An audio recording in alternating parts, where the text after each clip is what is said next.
Well, thanks for coming. And apologies if I seem a bit frazzled. I've just driven up from the southwest, and my daughter's just finished her degree at Goldsmiths, so the fatherly thing to do was to sort of fill my car up with all her stuff from her digs. So it's been kind of quite an exhausting afternoon. I recently went to at the Science Museum, and I saw an evening with Alex Soth, and at some point he sort of put that up, and I thought it kind of typified my kind of approach. I've been working for almost 30 years, and in that time there's sort of been a massive sort of transformation, and really, my daughter actually, funnily enough, is a good photographer, but I'm not that sure what a photographer is going to be in the future, so that's why I haven't been overly encouraging, because I think it's kind of a movable feast, and the dust is kind of all up in the air. Rupert Murdoch sort of decided that he was going to put his content behind a paywall, but up until that moment, which is probably the right way to go, everything kind of changed when the internet really started to take effect in full force, and everyone expected to get everything for nothing, music, photography. When I started, I started in about 1989, and I worked for the NME. I really just wanted to get some commissions and sort of feel like I could get a living from being a photographer. I came up to London, I slept on the floor of a friend's place, I went on the Enterprise Allowance scheme, which was a sort of way of getting people off the dole, and started my little photography business. And during the last 30 years, my kind of ethos has evolved over that time, and I think now what I try and do, it's also about how I want to lead my life, is just try to derive intrinsic pleasure from the process of taking pictures. And then if something comes from a good place like that, then you end up sort of doing good stuff that is uniquely you and has your visual fingerprint, and then will kind of, generate more interest. So I'll start with, there are certain pictures that when you're kind of commissioned, it's an opportunity to kind of, potentially be the eyes of history. This was a picture I got commissioned to shoot for Time magazine. I actually had a dream about Margaret Thatcher because I was too young when she was in her pomp, and she kind of represented everything I absolutely hated, and kind of my politics were forged in antithesis of hers.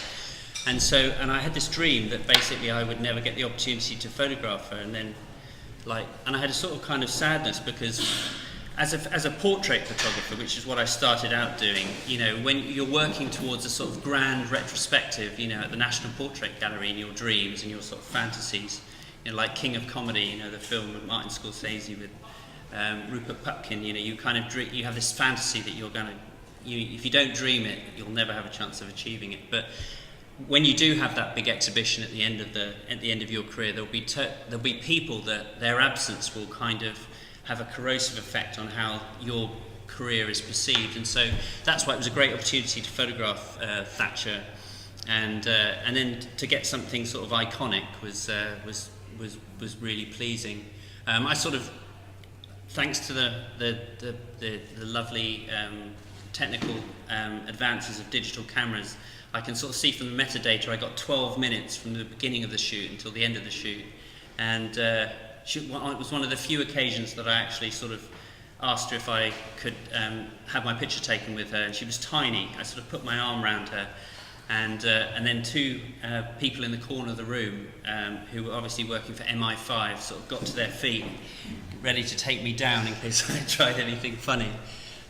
What was interesting actually was that by the time I photographed her in 2007, she was already succumbing to sort of human frailty. So it was really strange seeing this woman, the Iron Lady, sort of as a frail, kind of intellectually coming feeble person. This was Tony Blair. I shot him, this is back when I was shooting on film. I shot him a few times, and as I said, you really, with doing what I do, you're constantly trying to sort of put some distance between you and the other photographers. So when you photograph Tony Blair, you invariably take it into the cabinet room and you end up with the same pictures that every other photographer. And you can maybe try some unusual lighting or whatever. And this happened because I'd photographed him a couple of weeks beforehand, and I'd sort of managed to kind of get on quite well with Alistair Campbell, his press aide. And it was at the weekend, so it was kind of slightly strange. And Alistair Campbell had been out for a run. He was wearing this sort of red tracksuit, and the only instruction he said was, "Don't take any pictures of me in his red tracksuit." So I took a couple, but they didn't make it into the Observer, for which this was shot. And so what I try and do is find quite often an environment that has interest to me for other reasons, and put someone into that environment and then record the relationship I have with the person on the day. So we were at number 10, and so I suggested we do it in the garden. It was a nice spring day. And I found this strange outside telephone, and then it was kind of contrasting with the domesticity of the kind of the hose. So it was just a lot of the time it's just having the conviction and risking yourself seeming foolish to persuade people to do what you want to do. I photographed him again in Jerusalem for the Sunday Times, and this picture got in the Taylor Wessing, or I think it was called the Schweppes, or even the John Cabal that year. So I got the print back, so I thought I'll give him the print, and I just remember I took it in a roll and I presented it to him, and he was completely flummoxed because it was such a strange picture, and it showed how the disparity between us as photographers, the way we see things and the way that our subjects often see things. Again, this was Cameron. I shot him before he became Prime Minister, but I knew he probably would be Prime Minister, so I took it very, very seriously. I knew there was a possibility of getting something more interesting and not ephemeral. Quite often when you're commissioned, lots of photographers get to photograph these people, but it's a question of trying to get something a bit more interesting from a very unpromising situation. So I was photographing for the Observer Food Monthly. So their agenda is getting him in his kitchen, holding an apple and not a cucumber. He wouldn't pose with a cucumber or anything silly like that. What about pig? Yeah, or pig. This was before the Swinegate incident. And I just sort of looked. I arrived, and it was really misty, and and it took me about 20 minutes, by which time most of the mist had gone, to sort of persuade him to let me do a couple of frames in the garden after I'd given the magazine what they wanted, and it's sort of quite an interesting picture. This was a shoot I did with Elton John. It was actually David Furnish, and I had this shot in my mind because quite often when you're photographing, as I said, I started working at the NME. And quite often when you're photographing two people, I find that it's quite interesting to focus on the more interesting person, and then basically also almost crop the other person out of the picture. And I kind of had this picture in my mind, and then I was thinking this, in the best case scenario, I might be able to get this picture, and because under no circumstances was I going to get a shoot with Elton John. But I kind of planned it, because I normally, as Debbie Castro will attest, I normally use female assistants because psychologically it sort of makes a good balance. So if you're photographing men, particularly middle-aged men, they will be better behaved in front of a woman rather than another guy. If it's two guys, then it gets a bit competitive. And then if you're photographing a woman, they're more likely to be a bit more relaxed if you're coming in their home and you're a man and a woman.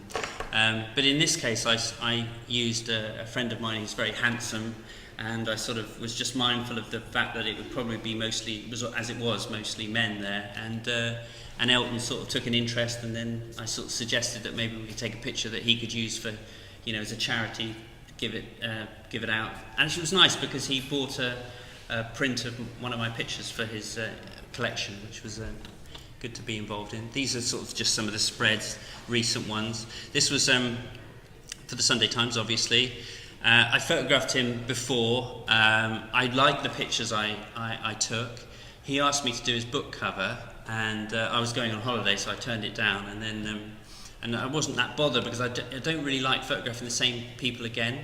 And it's not like you're friends with them. You're kind of what I'm trying to do is add to my body of work and try and get something interesting. And so it was just after the riots, and I sort of went down to Clapham, which was near Clapham Junction, near my flat, and I went into the joke shop that had been kind of ransacked by the looters, and bought this cap because I thought it'd be because I remember him telling me that he'd had a hair transplant on the previous occasion. I thought wouldn't it be cool if I could persuade him to wear it? And he sort of agreed. His publicist agreed on the condition that Camilla Long, who was doing the interview, didn't ask him about his hair, and luckily she didn't, and so it got used on the cover. But it's just a good example from on a purely kind of editorial working photographer basis of a case where the Sunday Times didn't tell me to do that. I didn't tell them I was bringing it along. But as you can see, they've gone with it. They've sort of used that picture on the cover. They've used the cover. They've referenced it on the cover lines. And so that's why you get commissioned, not just because you can execute the vision of the picture editor. If you can sort of be playful and actually creative on the day, then you can kind of really, it's really try and get commissions and then make all the other photographers look like they're lacking in creativity and imagination. So if you can come back with something that makes the editor pleased with the picture editor, then you're halfway there. Again, this was a shoot I did of Penelope Cruz, and I photographed. This was the cover that I had to shoot, which is with a friend of hers who'd written this script for a film she was in. But I'm always sort of thinking of trying to get something a bit more interesting, and over the road from this hotel in San Sebastian was an underground car park, and given her sort of level of management and minders and everything, it was very, very difficult, but I managed to sort of persuade her to come over to this car park and get this picture, which is much more interesting. So quite often you get jobs that seem kind of tedious and they're being overly kind of prescriptive, the client, but it doesn't stop you sort of using that opportunity to try and get something a bit more different. And I like this picture because it's got a kind of potential for a narrative, or it's a little bit interesting. And like the Blair picture, I just looked in the corner of the garage, and there's just a fluorescent light on the beam, so it's like a ready-made sort of set in which you can sort of put someone. This is another thing that happens. I mean, as I said, there are certain people, I'm not bothered about photographing again. My ethos really is that a portrait's a record of the relationship you have with the person, and most people that you meet, sort of celebrities or people who've done something, they're quite often, I think they're quite often, certainly on the scale of being sociopaths, because they don't get to be that successful by really they're quite strategic in their friends. So like, David Beckham is friends with Gordon Ramsay, and they kind of have this coterie of kind of this elite. And so you're not kind of, they're not people you really want to be friends with, but every now and then you meet really nice people, and Tom Daly was one of them. I photographed him down in Plymouth with his family, and then actually it was last year, I shot this, which was in the intervening sort of decade, he'd sort of come out, his dad, who's in this picture on the right, had died of a brain tumour. And so it was really nice to photograph him again, with his fiancée, and then I gave him the prints from the previous session, and it made for a much more intimate picture. So the magazine was for Out magazine, which is an American, it's the biggest gay magazine in the world. So it was really nice to get that kind of build on that relationship that we'd had all those years ago. And then sometimes you photograph people that are kind of a good barometer over whether you've got an interesting picture is if you photograph somebody and then subsequently the world changes. So, I mean, we all knew that Jimmy Savile was a bit weird, but I had no idea that he was a sort of grotesque, one of the most disgusting kind of monsters of the last century. And so I photographed him, and I could tell that he kind of wasn't responding to kind of normal conventions of politeness or charm or anything. And I wanted to photograph him because I know Louis Theroux. I told him I knew Louis, and I said I wanted to get an environmental portrait in his flat in Leeds, and he just wasn't biting at all. But I sort of tried to retain a sort of distance, and so I took these pictures, before what was revealed. And I don't feel like I was cheated. I think there's a darkness about those pictures, and there's something true about them, and that's what I try and get, is some kind of authenticity. And so quite often when I'm photographing people, I might look quite amateurish, to them, because I'll sort of I just did a shoot last week with this amazing guy, actually, an animator called Jean Julien. He did the Paris, the graphic with the Eiffel Tower with the peace sign amazing guy. And I mean, he's totally cool with it because he's very relaxed and everything, but I just brought my daughter along as my assistant, and I just work on having a good laugh and just having a chat. And if you're sufficiently in control of the medium, you can work on that kind of intimacy, and that's how you get something that's definitive rather than something that's just stamping someone with a technique. You know, like some of my contemporaries, you know, which is quite often, you know, they might kind of have a massive level of production. I mean, I'm thinking, say someone like Rankin, you know, it's a massive level of production, but the pictures tell you nothing about the people. They just tell you that they were photographed with a certain technique, and it's just about technique, and that's just banal, really. This was Max Clifford. This was one of the first jobs I did for the Observer, and when I was photographing him, I did the conventional shot. This is actually shot on colour transparency on a Hasselblad. I took it upon myself to take this picture, which was sort of a pastiche of, like, because it was all about publicists, so like him being caught by the paparazzi and everything.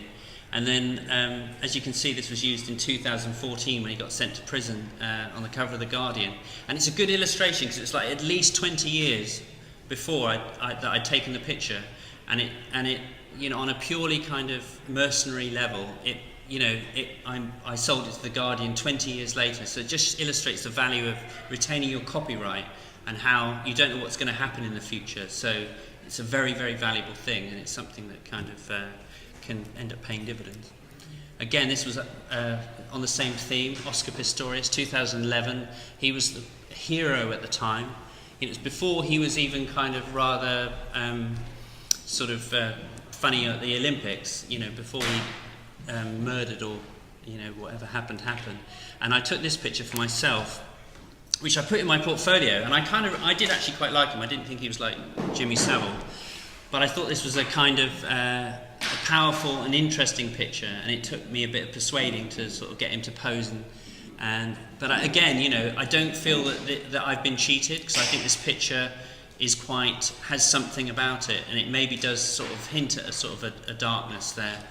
I mean, it's interesting because I've got friends who photographed Jimmy Savile, and all they got was him sort of with his cigar doing the now then, his shtick.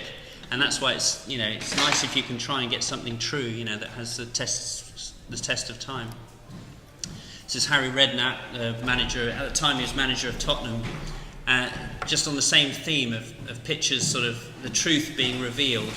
My memory of this shoot was that so amateurish that I actually left my memory cards, because I came from Devon, to shoot it on my desk, and arrived at his house, and he said you've got half an hour, but and I didn't have any memory cards, so I had to get my assistant to go to a Tesco Metro and buy some value SD cards in the tobacco stall, and managed to shoot it, and shoot him with his dogs, Sammy and Rosie.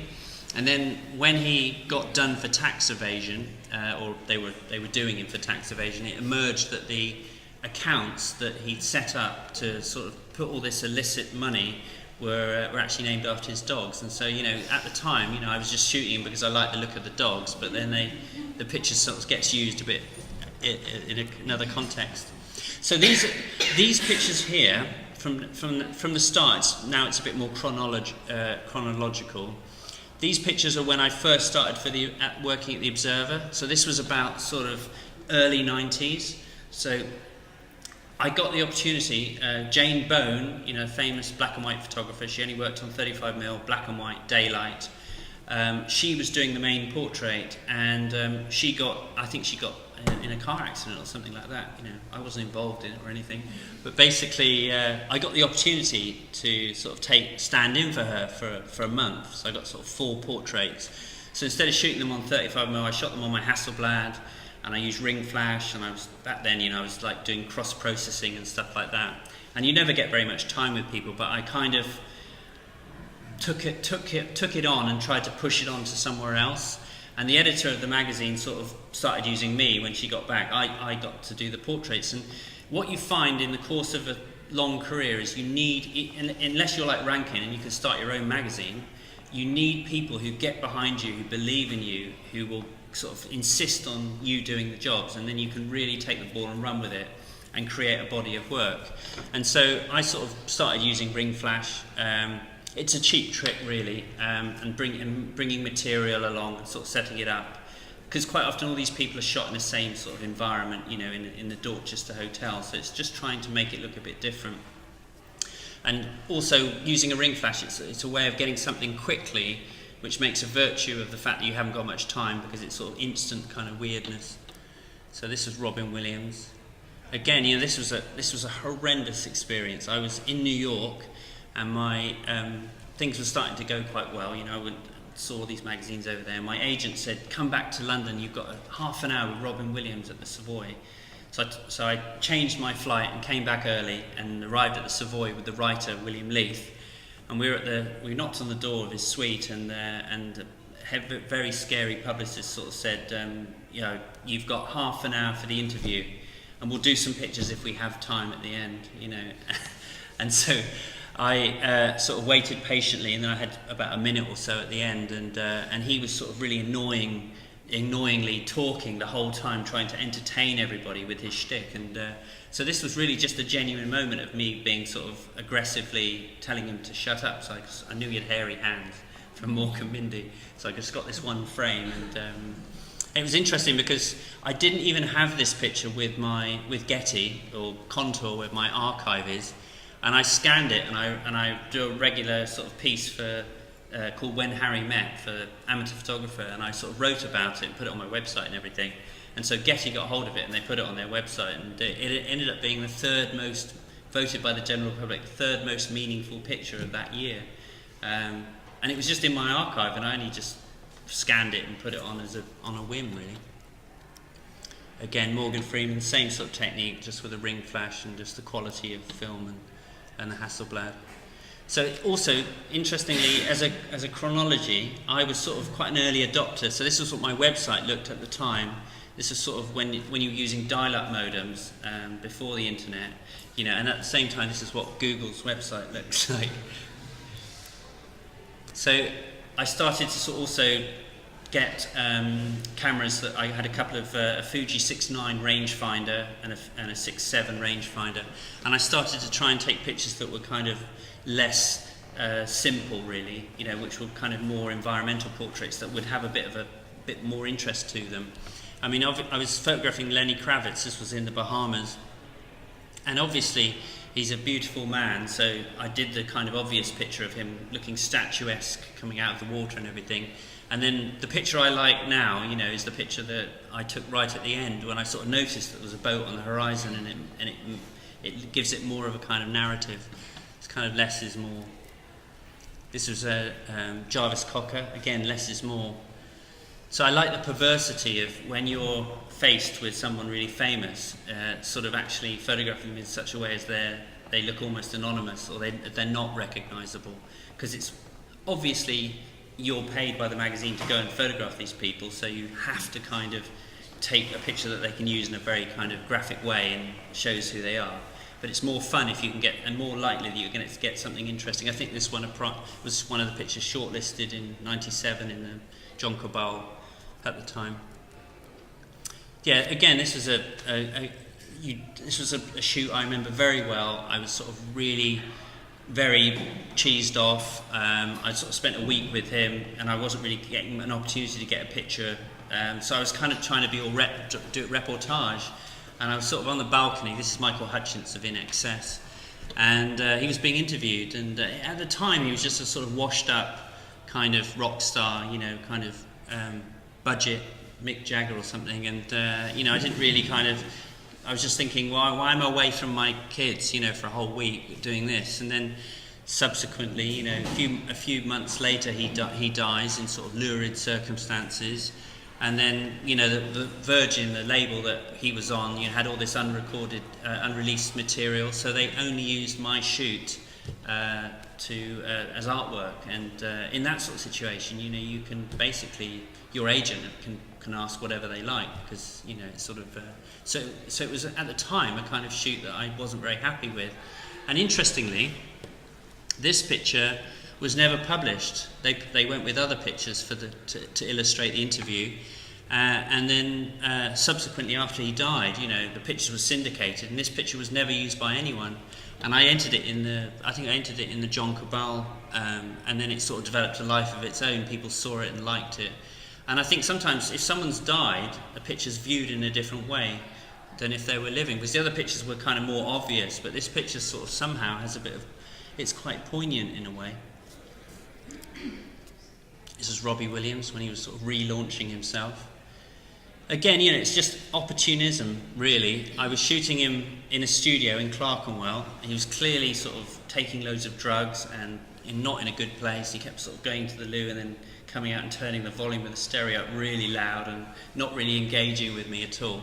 And then, so I did all my studio shots, and then I suggested to the management that we could go down to the tube station and do a sort of an anonymous type shot like James Dean or whatever. So, but what I really wanted was this. But the management, when I suggested going on the train, the management said no, it would be too risky and everything.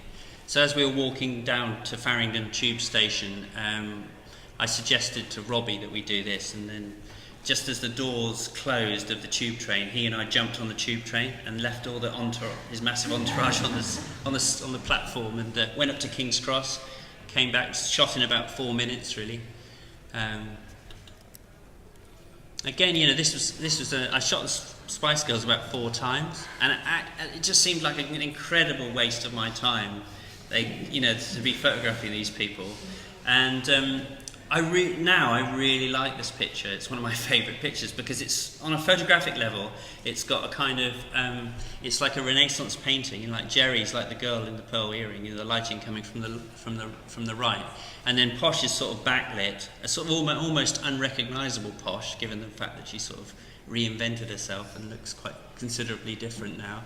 And it's got a kind of like really interesting dynamic. And quite often when you're photographing bands, it's really difficult because you're an outsider. So what I've learned is you don't try and direct them.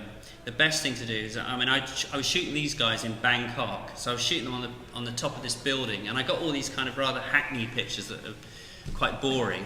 And then it was really humid, and they just sort of came down, and we were having a bit of a break, and they just sat there like that. And that's pretty much how they sat. And I think at one point, Baby and I can't remember, Emma Bunton and Melanie Sporty Spice, they sort of put their heads together, and I just sort of said, can you just do that again? And then they were like laughing, and it sort of made a kind of nice. But what I like is pictures that you can sit with, that you could have on your wall, that aren't the photographer telling you what to think, because it's really just them. And that I just sort of noticed it and got in there and managed to sort of expose it correctly and get the picture. And also by this stage, I'd sort of begun to realise not to try and control the hell out of the picture. So there are some pipes because it was a half-built building, you know, on the bottom left, you know, and it's okay to have a bit of kind of reality, and you know, things don't have to be completely perfect. So this was a picture I took about 2 years later, sort of at the end of their career really, and this was the night they won their Billboard Award in Las Vegas, and I was really, really scared that I'd kind of pushed it a bit too far because I wanted to completely backlight them. And it's always a danger if you try to do this that you'll end up with no detail and they'll just be a silhouette. And I always got on better with Jerry than the rest of them. But at some point, Jerry just lay down on the floor, and she's got her ticket to the Billboard Awards at the hotel where the awards were coming in her hand. And she lay down there, and I thought, yeah, that should work. But I was a bit concerned that technically it might not be up to it. So I put my old Hasselblad on the tripod. And I put a Polaroid back on, and it was an old metal lens that had a built-in self-timer. So I set the self-timer, and then after they'd gone, they'd left. I lay on the floor and tried to take a picture of myself with the same exposure to see whether there was enough light. And at that moment, Puff Daddy, as he was known back then, sort of came around the corner with his massive entourage to sort of see this little guy on the floor, you know, taking a picture of himself. That was my memory of it. This was Damien Hirst. These are still sort of like, I kind of regret it now, but all kind of cross-processed. But I did a very kind of low-key cross-processing. So I was using a tungsten film, and then with an 81 EF, which is a very warm filter on it. And it kind of, for some reason, it just would not make it look too cross-processed and give it a little bit of contrast. Because this was before Photoshop, so you had to just get it right immediately in the camera so the contacts would look great. You know, it wasn't, printers couldn't do as much as you obviously can do now with Photoshop. So I was shooting him for, again, like the Rob Brydon picture, I was shooting him for the Valentine's Day edition, and I was going to Ilfracombe where he had a place, and I just sort of thought, actually, wouldn't it be great if I could get a pig's heart? Because it's sort of, I wouldn't normally ask someone, but actually it kind of works with, given the nature of what he does, sort of deconstructing things, and so I managed to get a pig's heart in the butcher in Ilfracombe, so it made for a kind of strong picture. And this was at the same time, this is his son, who's the same age as my son, so he'd be 18 now. And again, it's illustrative of the fact that portraits are a record of the relationship you have with the person. So we arrived at his house, and while the journalist was doing the interview, I was sort of chatting to his son, because he's the same age as my son, and just having a cup of tea with his wife, you know, so it was a very convivial, friendly atmosphere. So when it came to take his picture, his son wanted to come in, be in the picture, and suggested them wearing hats and everything. So I wouldn't have got the picture if I'd been all standoffish and kind of, being the big I am. So this is, it's very cross-process looking at that picture, but there are kind of certain things that can kind of help you progress rapidly. And this was, again, for me, an opportunity. There was a portrait shoot it's for American GQ, which is big readership back then. It was a big deal. And they wanted to get this photographer called Nigel Parry to do it, who does black and white. And so by that stage, I was sort of syndicating my pictures, and somebody suggested I could give it a crack.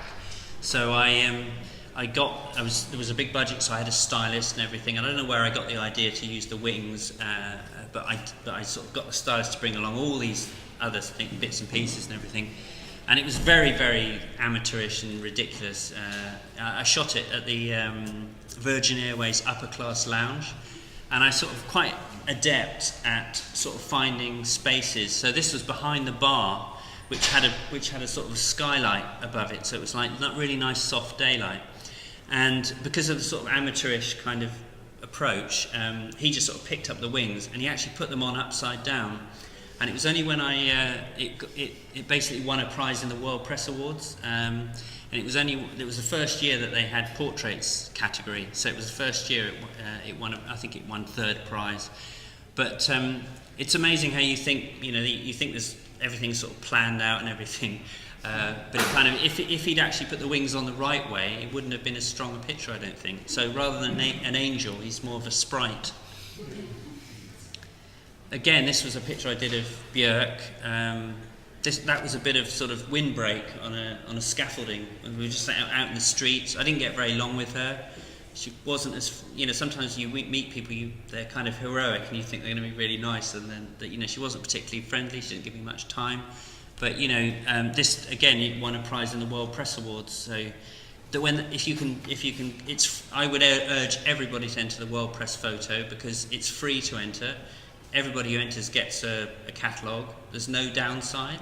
Like when you enter the John Cabal, I don't know if any of you guys do, it's really expensive. It's not very fair.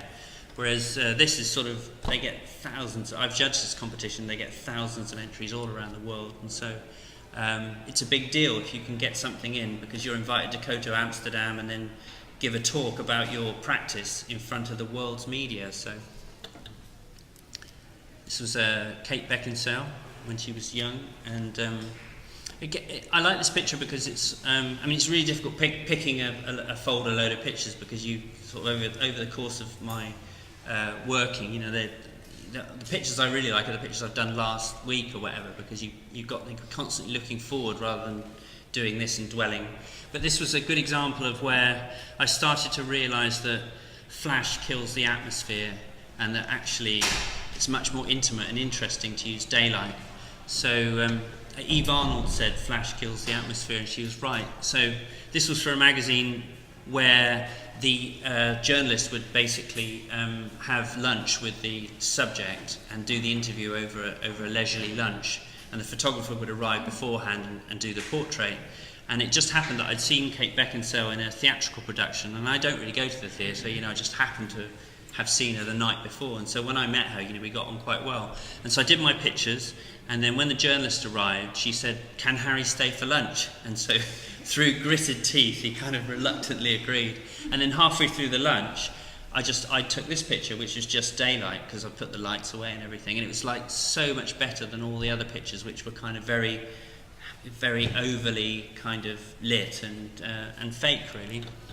Harry, quick question. The picture of York, yeah. So when you say that she was not overly, let's say, like friendly or exciting, and that she gave you very, very little time. And when I saw this picture, I thought like, wow, there's an incredible relationship going on between the photographer and the model, and she's revealing herself, and she goes a bit crazy. How do you get it? I mean, do you push people, or do you just say like, if they're in a good mood, then let's play with that. If they're grumpy, then try to work with that. How do you do it? I don't have any preconceived ideas, so I would find that kind of the worst thing to be is to come across as insincere. I hate awkwardness, you know. I like the same with like Debbie coming along with my shoots as my friend at the back there. She assisted me, and we were just catching up, so I haven't seen her for 10 years, and she reminded me, you know, that you do.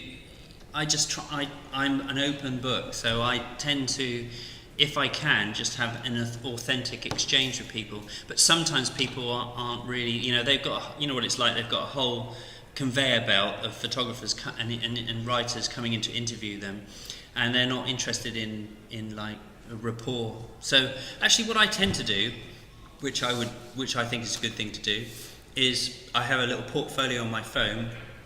And so quite often I'll show the publicist, or especially if there's a preamble to the shoot, I'll send them a link to my website, and I'll say, if you're interested, you know, check out my oeuvre, and then and then quite often you're bringing them into your world. Then I think, you know, I know that Björk likes that picture because there was a book that came out of her favourite shoots of her, but at the time it was sort of, I think it was probably my inexperience as well. I was a sort of more, you know, you get longer in the tooth, and you more about trying to enjoy your life rather than kind of be second guessing what a picture editor wants, or wanting people to like you or whatever. So I just don't have any. I personally don't like knowing too much about people. I have a good sort of grasp of popular culture. I'm interested in people. I'd rather sort of relate to people on a human level than sort of be, every time. I was talking about this the other day actually, you know, I remember when I photographed Johnny Marr of the Smiths, and I was a massive Smiths fan. I spent 2 years at college, you know, listening to Hatful of Hollow, you know, every night, and I got a shoot with him. It was just years ago when I was sort of young and a bit stupid, and so it was he and I in this hotel room, and it was just really quiet. It was the Landmark Hotel near Baker Street. And I sort of introduced, and it was going quite well. And then I said to him, he said, I've got to tell you, you know, every night I went to sleep listening to your guitar playing. And there was like a long pause, and then it was kind of like an erotic tension. I mean, you know, I don't know about Johnny Marr, but, you know, two sort of seemingly heterosexual men. It was a really, really awkward shoot after that. So no, he didn't kiss. I mean, he's a beautiful man. I mean, I love the Smiths, and actually, you shouldn't meet your heroes, really.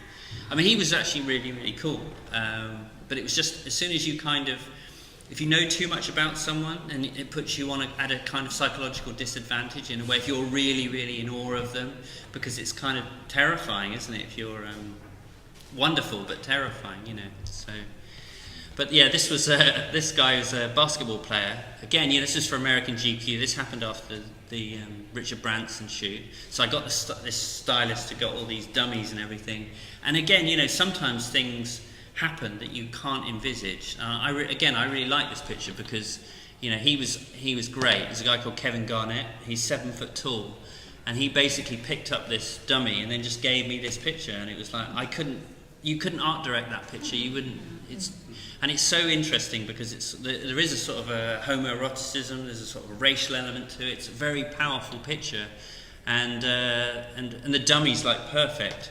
But you know, it's a lot of the time it's just recognising that there's always the potential to get something strange and weird that happens that you didn't envisage. You know, I'd love to get. He was being interviewed by a sports channel, and after the shoot, you know, we got on quite well, and he sort of got me in a headlock and everything, and it was just his arms were the size of my thighs. You know, he had his hands were the width of like tailor's scissors. It was extraordinary. I'd love to I'd love to see the footage that they shot. Again, this is David Beckham. So obviously, you know, when you photograph somebody like that, your first instinct is to sort of get a nice cover shot, just in terms of cynically being able to then exploit the pictures subsequently. Although when you photograph him or the Spice Girls, they do try and curb any subsequent syndication of the pictures. It's a sort of a bit of a kind of minefield. But so after I've got that, I try and get something a little bit more interesting. And this was again at the bottom of his garden. It's basically a nice picture of a tree with David Beckham next to it, and it was actually shot on, you know, Pentax 6.7. Sort of handheld, and there's a bit of movement there because it wasn't that. It's not that sharp, and it sort of adds to the kind of the atmosphere of it, which I think is sort of more interesting than the shots I did later on of him, where he just looks, you know, beautiful David Beckham. Again, this was Anton Deck. It's amazing how these things get into your subconscious. I mean, I don't know if anyone remembers, but there was a Banksy graffiti sort of in Old Street, where Samuel L. Jackson and John Travolta with bananas and everything, and I drove past it every day because I lived in Victoria Park, and I must have just gone into my subconscious, and then I was actually photographing them in my house, and one of them was hungry, so I gave them a banana, and then just did the shot, you know, sort of spontaneously. So you know, I think the creative process is you need to be relaxed. If you can, I mean, you can't force someone to be relaxed, and then stuff just bubbles up from your subconscious, so you don't overthink it. So just try and be real. I mean, that's where people go wrong when they photograph portraits, is they're trying too hard, and it's a bit like anything. It's like driving. Like I was driving my car along today, and I put the car on cruise control, and then I had to turn off really quickly, and I suddenly forgot how to drive because I had my feet off the pedals for so long. And the more I was panicking because I didn't know which pedals to press, the more, you know, I nearly crashed, you know. But I mean, it's sort of, you need to access your subconscious, because your subconscious is where the interesting stuff happens. Again, you know, the best pictures are like when people just do stuff. So this is Run DMC. Again, it was an Edgware Road, and it's an interesting background onto which to sort of put someone, so that it's hard to believe actually, it's quite a posh area really, but I think, you know, I got frame after frame after frame where they weren't really interacting with me, they were sort of just doing their stuff and talking and everything, and you know, it's much more interesting than a sort of very staged picture that, you know, I mean, I've got the staged pictures as well, which I took at the same time, but pictures that sort of stand the test of time have an element of documentary to them, I think, you know. This is R. Kelly. This is an extraordinary shoot. I was sort of in Chicago, and he was sort of playing his latest record, and it was all about one of his friends that had been shot in a drive-by, and then he started crying halfway through the shoot, and but I still don't know really whether it was kind of to make a good picture or not. Yeah, this was a sort of memorable shoot. This was after 9/11. This is the Duchess of York.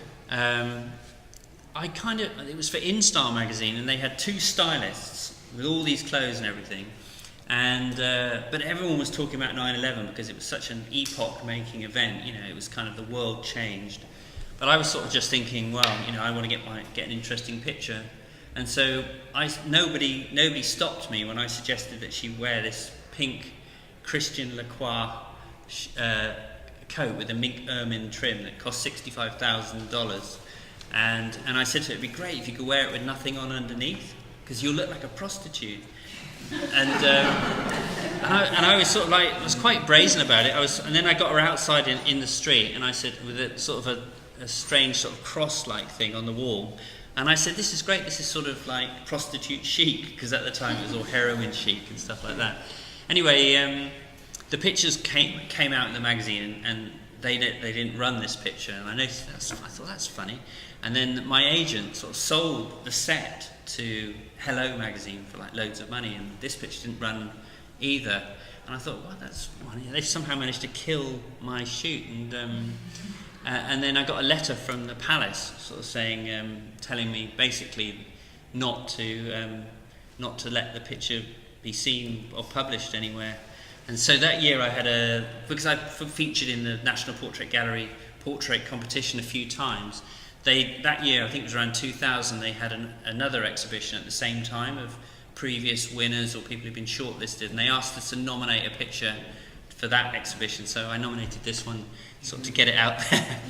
Because I do think it's not up to the individual that you photograph to determine whether it's a good picture or not. I think it's I think she looks quite stoic actually, and when she's sort of maybe when she's in her dotage, she might like the way she looks in this picture.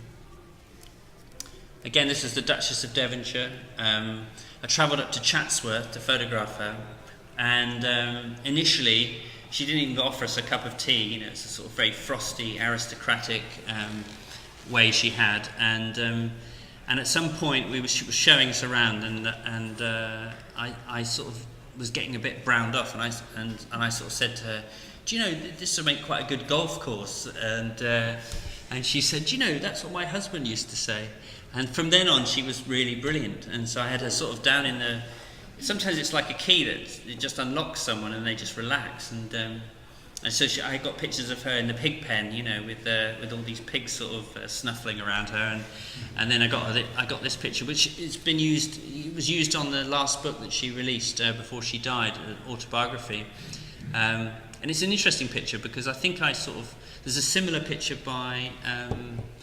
One of those famous fashion photographers like Patrick de Marchelier or something like that, a black and white picture where she's posing with the chickens. But I think my picture's more formal. But the building in the background is the only listed hen house in the UK.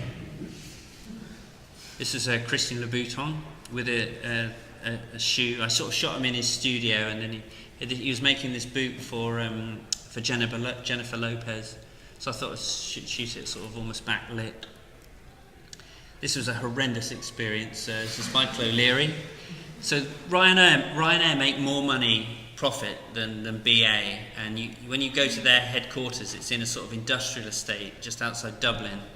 And before I had my phone, I used to have a little portfolio that I'd show people, you know, to try and get them on side and everything. So I sort of flew over there to photograph him for Newsweek. And I went into his office, and he was sort of sitting with his dinner on his lap, you know, like a real slob. And I sort of got out this little portfolio. I said, you know, we're going to do your portrait, you know. And I gave him the portfolio, and he just opened it up and he said, "What's this fucking shite? Take the fucking picture." And so I had no assistant or anything. I was like really, really panicked, and so I just sort of grabbed one of the big model aeroplanes and just gave it to him, and then just said, "Come on, let's go outside." And I took this picture, and for a long time I couldn't bear to even look at it because it was just such an unpleasant and demeaning experience. This is Jamie Oliver. I mean, I photographed him a few times. I mean, like magazines sort of getting behind you, it's nice if you can kind of, because Jamie is a really genuinely nice person and actually quite amazingly entrepreneurial and a campaigner. You know, he could easily just sit on his millions, but he's always trying to do good things. And I did spend a year. I did this cover, and then David Loftus, who does all his food photography, and he fell out because basically it was for Penguin, and it was an important book at the time, and Penguin had got David Loftus to shoot some portraits, but he's a food photographer, and the pictures hadn't come out how they would have liked. So they got me to do the cover, and so understandably David Loftus was a bit pissed. So they fell out for a year, and so I had a very sort of lucrative year when I was doing all this sort of advertising for Jamie. My website hasn't progressed at all. slightly, and then that's what Google looks like now. So this is Grayson Perry. I wasn't as famous back then, and then I took him out in the environment. I photographed Gilbert and George a few times. By this stage, I sort of joined an agency called IPG. Most of the photographers there were documentary photographers, and I got influenced by their work. And so I dropped working on shooting cross-processing, and I just tried to take pictures that were more interesting and kind of had more truth, really. So, and I remember, I wouldn't have taken a picture like this before. So there's like, it's more interesting. It's not kind of one note. It's not the photographer just hitting you over the head with a mallet. It's got, you've got more stuff in it. Like, for instance, George sort of left his hat on the cone, but I sort of left it there because it's sort of like, it's more likely to be a genuine moment then. Again, this was John Malkovich. He was at the Savoy. I got the opportunity to photograph him, and I wasn't able to do it. And so when my agent at the time, the agency, they suggested I should have done it, but I was going on holiday, and I didn't want to kind of not go on holiday. And he came up again, so I got the opportunity to photograph him. And this is a bit like the Robbie Williams thing. I turned up at the hotel. This is the worst I've ever had, and it was at the Savoy Hotel. And I was shooting him for a magazine called Tickets or something like that, something to do with the Evening Standard. It's absolute rubbish. It wasn't well paid. It was just the fact that I got an opportunity to photograph John Malkovich. And I turned up, and basically we had 2 minutes but I had to share him with a photographer from the Big Issue. And I couldn't bear to look at this picture because it was so kind of reminded me of a really painful and difficult situation. But it just shows you can get an interesting picture really quickly, because we were waiting in the suite for him to come in, and I'd set up a grey backdrop to shoot him against, and he just sort of came out of this little cubby hole holding this case, and I sort of had this it was a Fuji 6.9 film camera with a hard flash on it, and I just sort of said, hold that there, and I just got like 1 or 2 frames. And it's actually more interesting. Sometimes if you have very little time, you get something that's more interesting.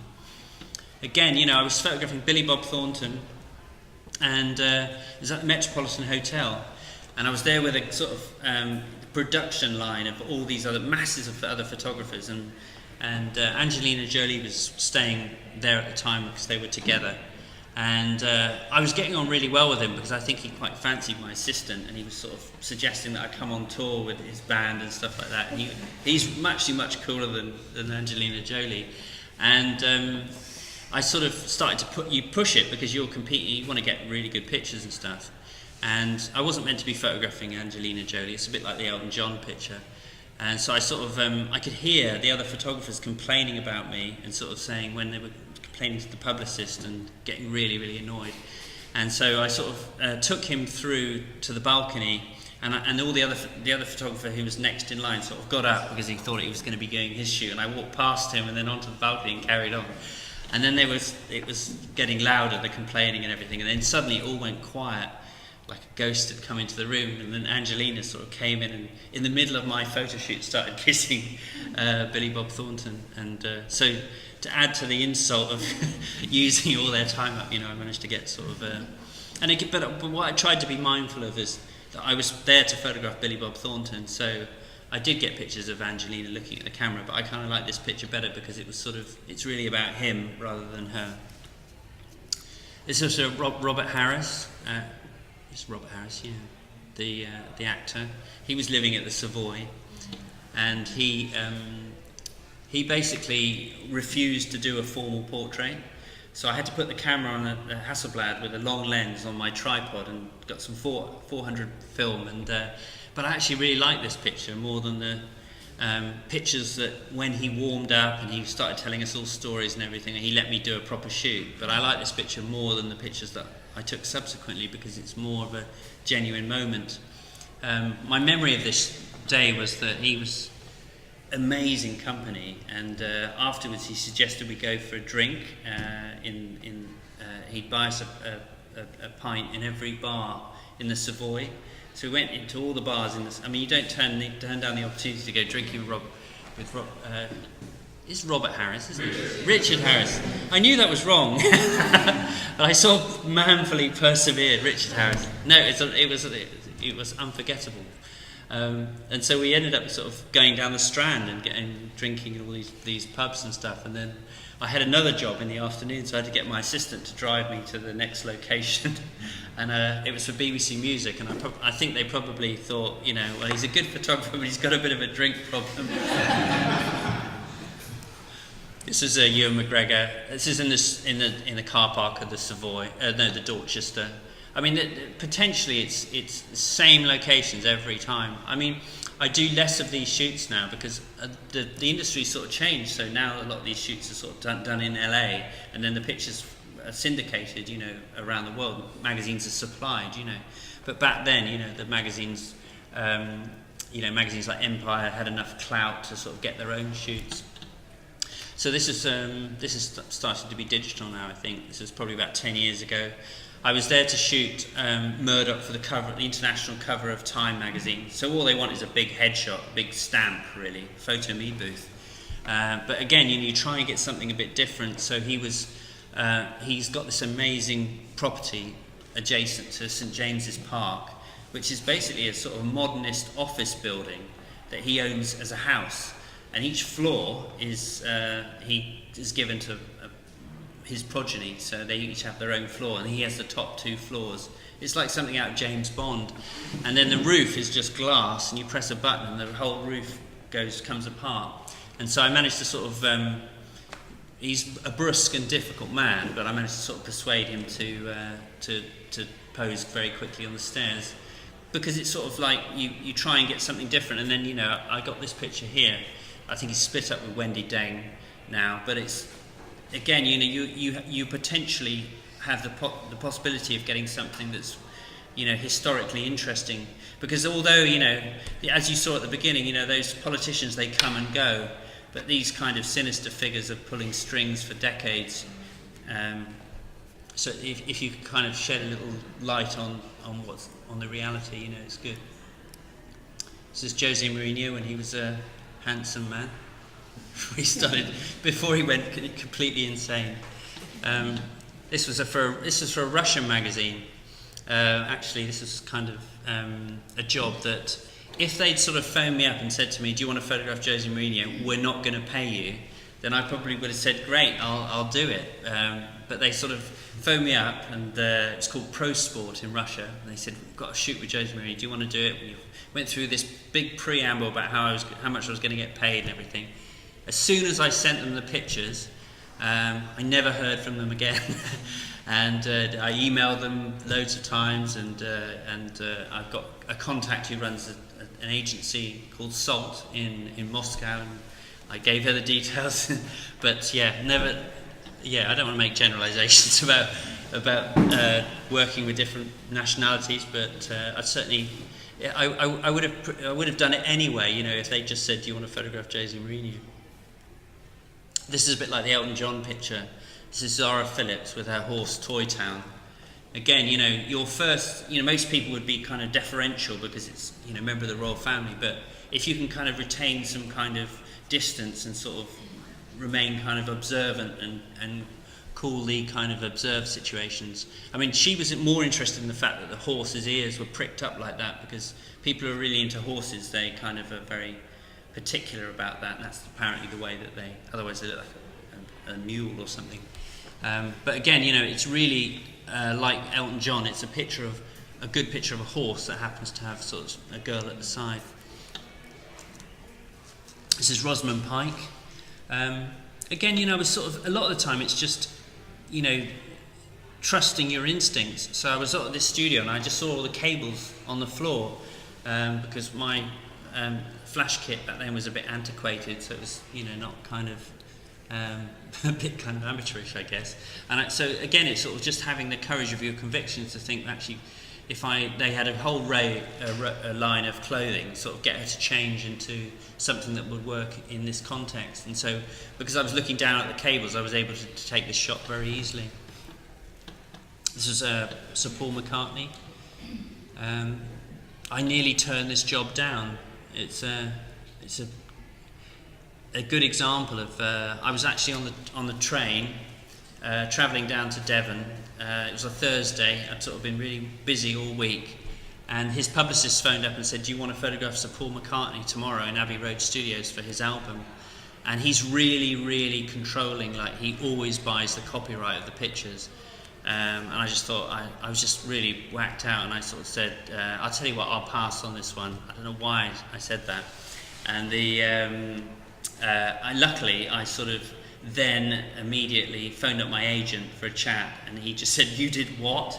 And he said, "Phone them back right now and tell them you'll do it." So I went all the way down to Devon, had some food, and then got on the train and went all the way back up to London again. And then it was only a morning.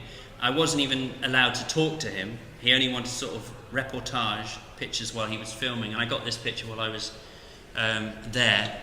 And because we hadn't negotiated a fee or anything, my agent sort of got £25,000 for like a morning's work, which I very, very nearly sabotaged by turning it down. But it's a really good example of. I mean, it's a no-brainer actually. It was apparent from the moment I answered my phone that it was a really good job. But sometimes you can kind of get into a negative frame of mind. I was probably hungry and not thinking straight. But it's in my portfolio now. But the other thing with copyright is that I entered this in, I think it's called the PPY, the picture PPY at the.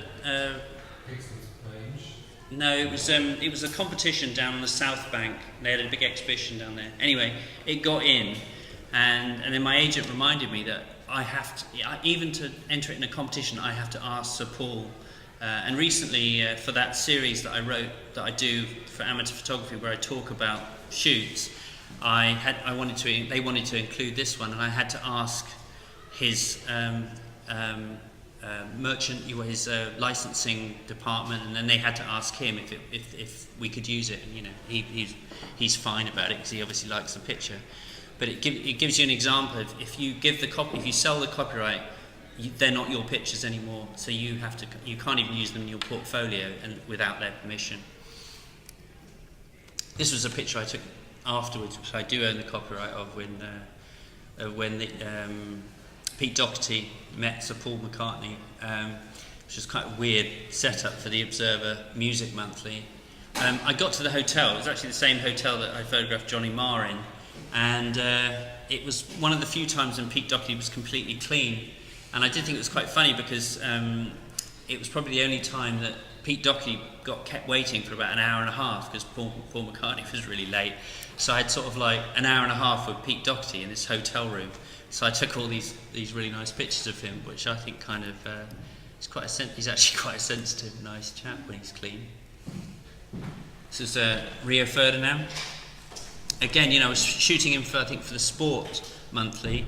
And I was sort of, it was in a hotel in Manchester, sort of like a Travelodge, kind of awful hotel, really terrible place to do a shoot. I mean, you could do some elaborate kind of rig up with loads of lighting and everything, but I walked over to the window and I looked through the double glazed window, and there's a motorway next door, and then but one carriageway was on a different level to the other carriageway, and in between was this kind of no man's land of sort of concrete and everything. And he's actually really creative, lovely guy. I don't know if you saw that program about him with his wife. I mean, he's a really, really lovely guy. And to his credit, because his management weren't very keen, we ended up sort of running across the motorway, and then and because it was in Manchester, everyone was like, going Rio and shouting and everything. It was a photo shoot in the middle of the motorway. This was in it. I put this one in because this guy's not particularly well known. He's a restaurateur. It's for the Food Monthly. But I was just shooting we were getting ready and we were setting up the lights and everything, and I took this picture. And sometimes you take a picture that you get kind of loads of response, like people write into the magazine, and it's illustrative of how obsessed people are with cats and stuff like that. He's called Roly Lee, that guy. This is Kanye. This was again a very, very difficult shoot. I was promised an hour with him, and I thought this is fantastic. I'm going to get a great shoot with the great Kanye West. he arrived and he'd been to Louis Vuitton, and he had that bag, and he just came up to me and he said, I'm not taking my sunglasses off, I'm not taking my coat off, and I'm going to have this bag in all of the pictures, because he'd obviously promised Louis Vuitton that, you know, they get some exposure for this great bag and everything. And I tried to persuade him, but it wasn't going to happen.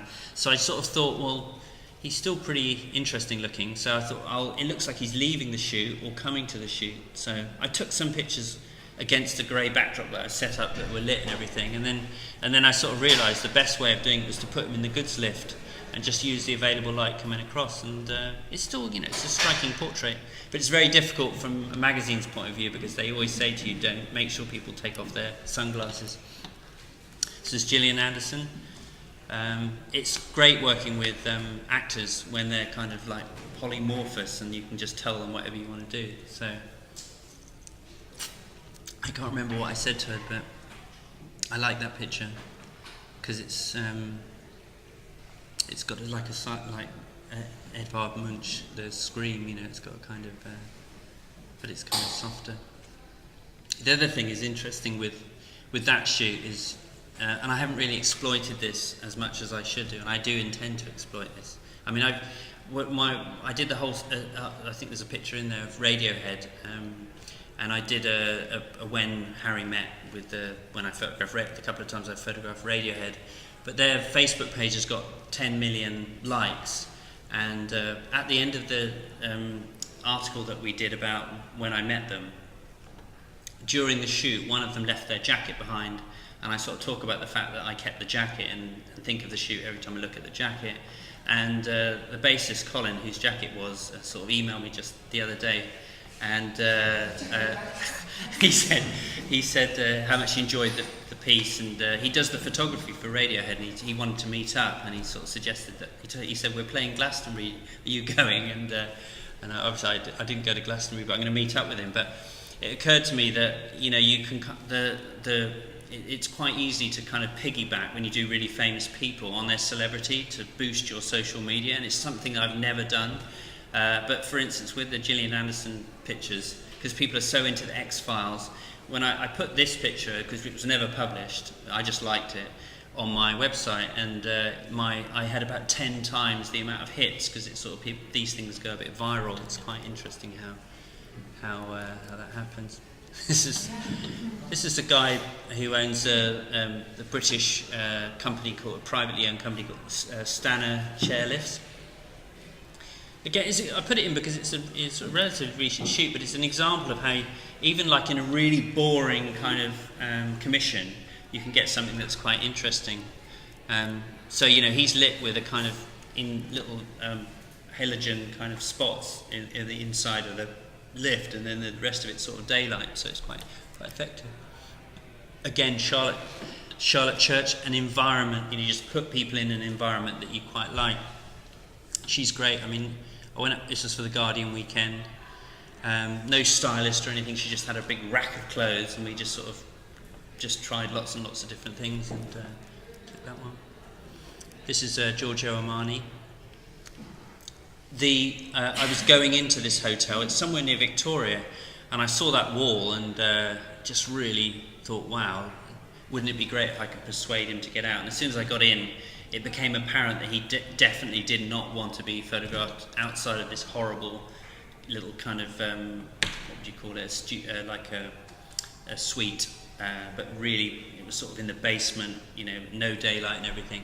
So I had to get his assistant, I got his assistant to come out with me, and I photographed his assistant, and I downloaded it onto the card, and then I sort of give it a little bit of a mac up, you know, made it look good, and then showed it to him, and then finally the light hadn't changed too much, and I think this won some portrait prize at the time.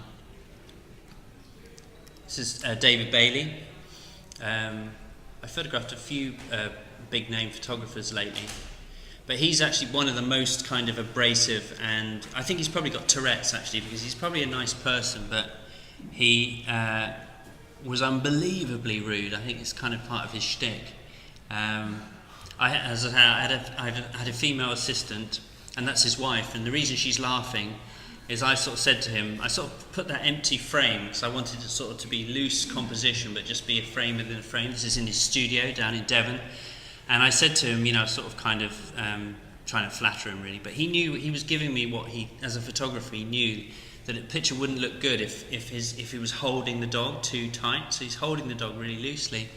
And I said to him, it's fantastic the way you're holding Pig. That's the name of the dog, you know.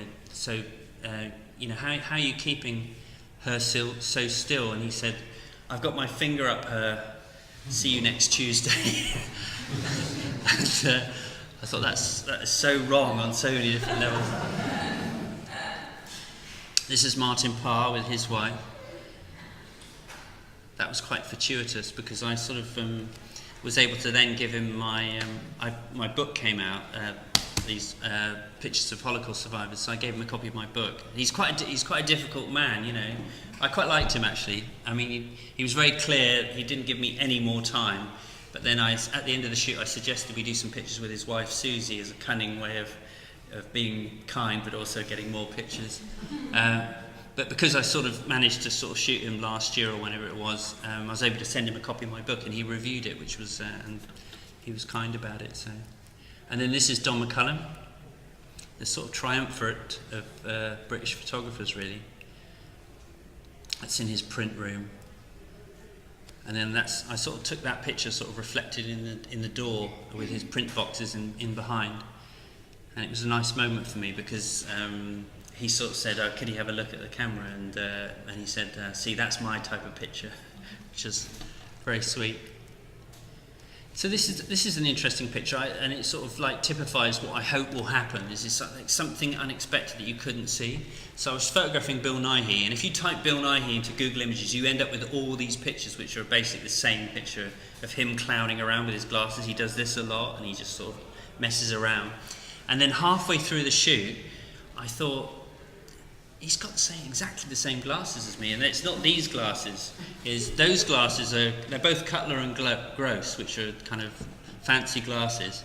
But the pair that I had, in fact, I just keep them with my Hasselblad now because I sort of have ground a big round circle in, so I keep them with the Hasselblad because the Hasselblad's got no eyepiece on it, so they're all scraped up. But basically, those glasses I got on eBay, and they're like vintage, they're like 1960s. And he had exactly the same pair. I mean, there's no way a stylist could get exactly the same pair because they don't make them anymore. And then it took me a few more bit of chatting and carrying on taking pictures to realise I could kind of fuck with his brand by sort of giving him my glasses to wear on top of his glasses. And that's the sort of thing, you know, it's fun to do because you're kind of taking a whole load of things that you hadn't thought of, and then something interesting happens that you hadn't really anticipated. I mean, it was never used in the magazine, but it's a picture I liked. This was David Icke, sort of a crazy sort of guy. I don't know if the film isn't in there. No, the film is actually in your. Shall I see if I can put it on? Oh, yes, cool. I don't know if it'll be in there.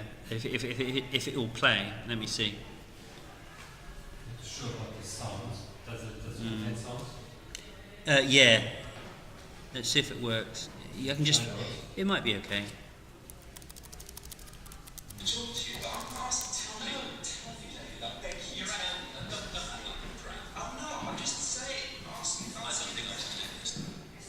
So basically, I was photographing David Icke. Do you know? Do people know who David Icke is? He sort of had a meltdown and then sort of became convinced that he was the son of God. But now he's got this amazing career, and he's got millions of followers and does huge events. And he sort of believes that the royal family are reptiles, and that there's a surprising number of people kind of are aligned with his worldview. But basically, hang on, I'll put this back. How do you put it onto full frame and full screen? There you go.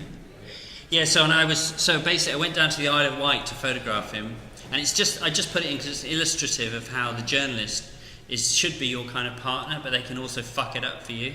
So I got to the place where I was meant to. I got to his house with me and my assistant, and the interview was in full swing, and it'd been going on for an hour, and it started going on for it went into another hour, and then towards at the point where I was going to sort of say, how about I take some pictures now, I could see the journalist was like really winding him up, and I thought they were actually going to have a fight. So then I sort of put my camera like this, I thought, because he's got this massive following on the internet. I mean, in the end, I've never done anything with that footage. I've got other footage of them practically fighting each other. I think ethically it might be problematic, but basically he ended up physically throwing the journalist out of the house, and he was about to throw me out of the house. And one of the contentious issues was the fact that the journalist hadn't read any of his books, but he's written about sort of 30 books, and they're all kind of like paranoid, books about kind of, lizards and really crazy stuff. So at the point when I was about to be thrown out, I just sort of said, to be fair, I think it is reasonable to expect the interviewer to have read your book. And I sort of like completely dissed the journalist, and he was like really, really pissed off. He said, "Oh, you think that, do you?" And I said, "Well, it seems reasonable." And then he threw the journalist out, and then he said, "See, the photographers always get me." So I managed to get my picture, and he had this picture on the wall of this lion, which is sort of used on the cover of some of the books. And so I took it out of the frame, and then we went for a walk around the Isle of Wight and took all these pictures and everything. And then as soon as I finished, I tried to phone the journalist and sort of say, "Look, you're not going to have any photos to illustrate your words if you sort of, I had to do that." But he never got back to me, and I sent him the film footage, and he sort of was clear that he didn't want anyone ever seeing the footage. But it is the case that quite often it's collaboration, and if you're with a journalist, they can really screw you over. And actually that's something that you should, I don't know how many of you have done commissions, but if you have a pre-decided amount of time, quite often the journalist can just be so nervous and so voracious about their time that they can easily run over and think, "Oh yeah, well, it only takes a couple of times to..." So I've had to, on some occasions, sort of like say, "Enough, it's time for my pictures, we need to do some pictures now." You do need to assert yourself. But this was like the worst case scenario where he actually created a fight, So these were kind of like some recent sort of, I try and be clear about my motivation now for doing jobs. So either you do jobs because they're adding to your body of work, so there's somebody I haven't photographed before who interests me, or it's a really good magazine like The New Yorker. You don't photograph anybody for The New Yorker because it's a great stage, or it's really well paid. So ultimately, this is a good example of where you have all three boxes ticked, but always be clear about why you're doing it, because if you're sort of doing jobs and you're not getting anything out of it, and it's not even well paid, you might as well just get a job doing something that is well paid and not kind of prostitute your photography, because the photography is something that you really love. So either be well paid or something you're interested in, or a really good stage. I think that's something to consider, and that's what I try and do. So this is my book. About 10 years ago, I got to the point where I just wanted to kind of start, in parallel with doing the celebrity portraits, I wanted to start doing my own work, stuff that I cared about. I do enjoy and I'm proud of the portraits I've taken, but I wanted to sort of think about my motivation for things, and so I wanted to, as I said at the beginning, sort of derive intrinsic pleasure from the process of doing things. So, like, my dad's Jewish, my dad's an atheist. I grew up in Devon, I never met any Jewish people, so it was kind of an exploration of my identity, but it also seemed like an obvious subject to do because there's hardly any Holocaust survivors. So I started off initially photographing a few, or actually giving a talk at the London Jewish Cultural Centre, and a few of the people in the audience were survivors, and then at the end of the talk with pictures of celebrities, I said, "Look, is anyone interested in being photographed?" And so I built up a few people. Each person I get them to write a sentence in their own, I got them to write a sentence in their own handwriting, sort of further personalise the pictures.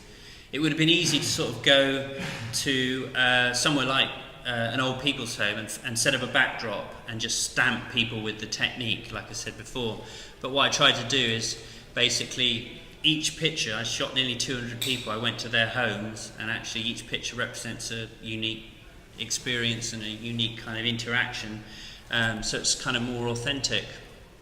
I photographed Howard Jacobson for the Sunday Times, so sometimes it's good, you can kind of, then you've got a bit of an in, so I was able to sort of show him a dummy that I'd made, and then get him to write the foreword, because all these sorts of things can help get things published. You know, if you've got somebody who's won the Booker Prize, writing an essay, you know, it all kind of gives the whole book a lot of gravitas. So these are some of the portraits. So these guys are all in the UK initially, and then I went to Australia, and then I went to Israel, and then I finished off in New York. I mean, it was a huge undertaking, so I'll go through them quite quickly. A sobering thing has been, because the back third of the book is all biographies of each person, how the Holocaust impacted on their lives, and then what their lives went on to subsequently. You know, they had children and then grandchildren. And I'd say about 40% of the people I started photographing 10 years ago have died since I've made this book.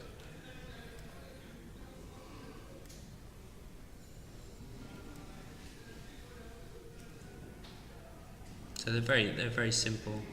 It's a very simple idea.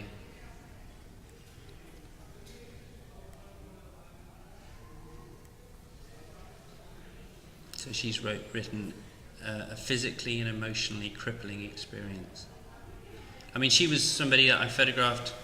I really like that picture, but she didn't agree to be photographed. I photographed her husband, who was really keen on being photographed, and then it turned out she was a survivor, and so it took a bit of persuading, but yeah, she agreed. But, you know, as nice as it has been to meet sort of David Beckham, it's so much more rewarding meeting real people and photographing real people. These two are Mengele twins, so they were identical twins. They live in Australia. Very few twins survived Dr. Mengele.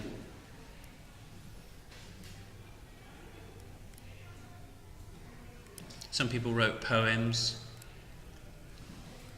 Also, I like sort of ambiguity. I don't like, you know, the easy stereotypes that you associate with like Holocaust survivors of kind of the victims of this uniquely horrific event, or all kind of heroic. You know, basically they're just people, and all different.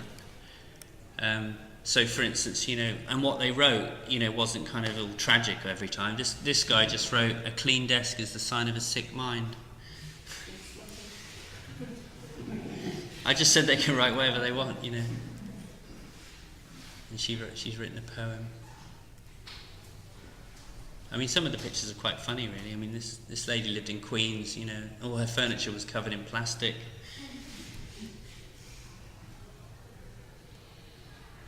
This is my favourite picture, actually. This guy obviously died. He was a choreographer. There's clips of him on YouTube. He's an amazingly expressive dancer. And the picture in the background is him when he was younger. And he said to me, he asked me if he could express himself through dance while I took the picture. I think it's sort of emotionally very powerful. It's a woman who kept her star. Yeah, that's the woman that was on the cover. Again, it's a really good example of like. So I took the portraits. I didn't even know it was going to be a book or anything. I just did it to see what would happen. The other thing is because it came along post-digital, it only cost me the travelling and everything, you know. So it would have been, it made it possible. The technology enabled me to do this. So it was a crossover between the time they're still alive, when it was possible to shoot 200 people without any kind of backing or anything like that. So the cover was something that I shot at the end of the shoot. I was just happened to be watching somebody's keen to get in.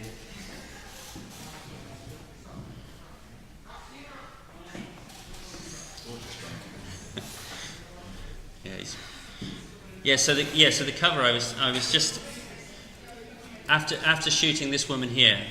I had a woman who helped me with a project, who was the granddaughter of survivors, and so she was just talking to Ruth, and I just shot this picture for the fun of it. I was just messing around, and it's all in camera. So her face is out of focus, and I'm sort of focusing on the bushes in the background. And I'd forgotten, I didn't even remember taking it or anything. And it's a good example of how in your subconscious, you just took it, and then years, probably 5 years later, I just was going to put all the pictures together and then enter them in the European Publishing Award for Photography, for which it was shortlisted. I just suddenly saw that picture and didn't vaguely remember even taking it. And then it took a few days later, I just thought that would make a really good cover because it's sort of quite ambiguous and strange. And I think it's one of the reasons the book sort of has a sort of a good sort of power to it. Yeah, so it was in a reception area of a block of flats, sort of where the lifts were, and I was outside, and they were inside, and they were chatting, and I just sort of was photographing through the window. So you've got the reflection of the sky and the bushes behind me, and the branches and everything. But yeah, it's a strange picture. And then this is everybody. I made sure that. The other good thing was that I managed to, maybe because of the subject matter in part, I managed to get, it was good that I was only shortlisted for the European Publishing Award for Photography, because if you win that, you're obliged to be published by Dowie Lewis, which means that it's be a small-scale art book, whereas I got shortlisted for that, so it kind of had a bit of kudos for that, but then it got published by Octopus, which is a sort of part of Hachette, which is a French multinational, so I got paid in advance, and they have a publicity department. I was obliged to go on TV and promote it properly. So there's something to be said for picking a really good subject that will kind of stand the test of time. And I had also the muscle to say to them, I want everybody who posed for the book to get a copy of the book, which has been amazing to see people. Their family, when they've died, their families are so pleased to have sort of a record of their families. And this is, I won't read that out, but it's, I got so many sort of great emails, and this was over in Australia. We had an event at the Holocaust Museum in Melbourne. So yeah, it's been really good. So then, this is another project I've done. I was brought up in the southwest. That's a picture of me there. And I, as a means of really just getting out of London, at the weekends when I was first up in London, I was also going out with somebody who, she lived down in the southwest, and so it was an excuse to go down. So I photographed these portraits of farmers, and in 2014 I realised it was 20 years since I took these pictures, and actually I quite liked them. They were kind of like better than the stuff I was doing for magazines at the time. They were kind of quite interesting, of just available light. And so in 2014 I went back and I photographed them again. So and I made this little book, which I gave to Martin Parr. That's the primary school that I went to, and where my farming friends went. So this is Robin. And when I went back in 2014, I went through their family albums, as is the custom these days, and curated a picture from their family album, which was taken 20 years before the first picture. So these are the pictures I took, the black and white ones, in 1994. And then that's them now. So that's James, 1994, and then that's them now. That's Kenny.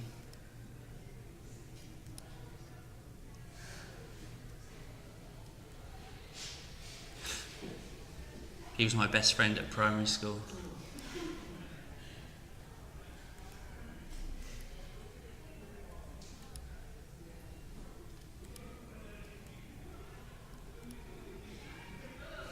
I mean, it's quite interesting, it was my approach back then. I was working for Q magazine, so I was sort of portraying these farmers as kind of heroic, like rock stars. It was also about where I was at photographically, and also, was shot on film and stuff like that. But then it's sort of sad because his wife was paralysed in an accident on the farm, and so you can sort of see some of them have really kind of had the edges knocked off, you know, as life does occasionally provide you with lemons.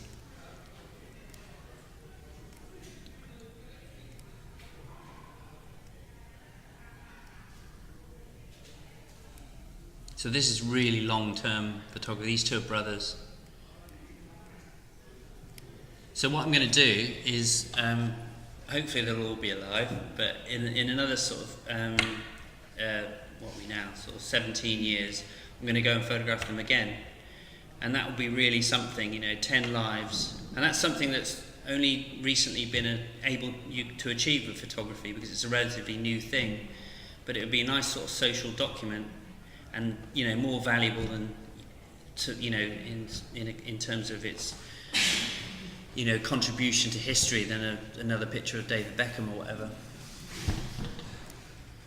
And then, you know, things happen as a result of that. Like the first pictures I did, the black and white pictures, somebody saw them at my agency, and I ended up getting commissioned by Danepak to go around Denmark photographing farmers, which was sort of fun at the time. And then this is a recent shoot I did, which came out of the second lot of farmers. I was photographing the head of Leon, and we got on quite well. It's because I do a monthly portrait for a business magazine called Management Today, and he just said, you should do some stuff for us. And he introduced me to their in-house designer, and I showed her the pictures of the farmers, and they immediately commissioned me to go up to Scotland and photograph their salmon farmers, and then I went down to Kent and photographed all these chicken farmers. Yeah, so this was a shoot I did for the New Yorker, actually, and this is a good example of where you kind of over-egg the custard, really, and but then something happens that you hadn't anticipated. So this is my first shoot for the New Yorker. So he was a chess prodigy. He's the youngest ever Grandmaster. And so I wasn't leaving anything to chance. So I went to Euston Road, there's a chess shop there, and I bought these chess pieces, and I sprayed them pink, and because I just was trying to come up with sort of interesting graphic things. And then I arrived at his house really early, and I found out what size he was. And then I went to the local Marks and Spencer's and bought him a whole outfit of just wearing black, because it would be really easy to photograph somebody wearing black. And then when we actually came to do the shoot, his sister was really into the Teletubbies, and you know, she wanted to be in the picture. And then that was the sort of thing that I didn't envisage, you know, but you have to be open to, and that's sort of made for an interesting picture. And then this is later on. This is another thing that's going to be an editorial commission that I'm going to do into a project. These guys I photographed for the Observer Sport Monthly, and they're all contenders. So they're kind of like people that were tipped to be stars at whatever discipline they did. So this was him. I just happened to get to photograph him again. This was, by this stage, he got a scholarship to Eastbourne School, I think, and was a little bit older, teenager. So what I'm going to do is go back and photograph these people after 20 years. Some of them have been really, really successful already, but some of them obviously won't be successful, and that's the interesting bit, because it's on the nature of life and how, you know, sometimes you know, some people might have got a job doing something else. You know, it might be tricky to track people down. These were ballroom dancers. I did a Google search on these two, and they're like really massive in America, on Strictly in America, but they were kids at the time. This guy, he might be quite tricky to track down because he was a young golfer, but I've not been able to find him. Nicole Cook ended up being world cycling champion. She was amazing. This is sort of outside her house in just near Swansea. And I actually don't normally get around to doing this because you're like a shark, you're constantly moving forward, but I sent her a little Epsom print, you know, from the shoot and everything, and she wrote me this massive long letter, all handwritten, about all her hopes and the fact that she was hoping to go to the Olympics and everything. And she ended up being, you know, one of the greatest women cyclists. This is Zara Williams, which is about 14. She's the most capped English women footballer, midfielder. But in the intervening time that I photographed her, she got kicked out by her mum, and she was homeless for a period. This is a boxer. I think he's still around. Ellen MacArthur. This is before she became famous. This is at Southampton Boat Show, sort of trying to find a clear spot. It was underneath the hull of a boat to photograph her.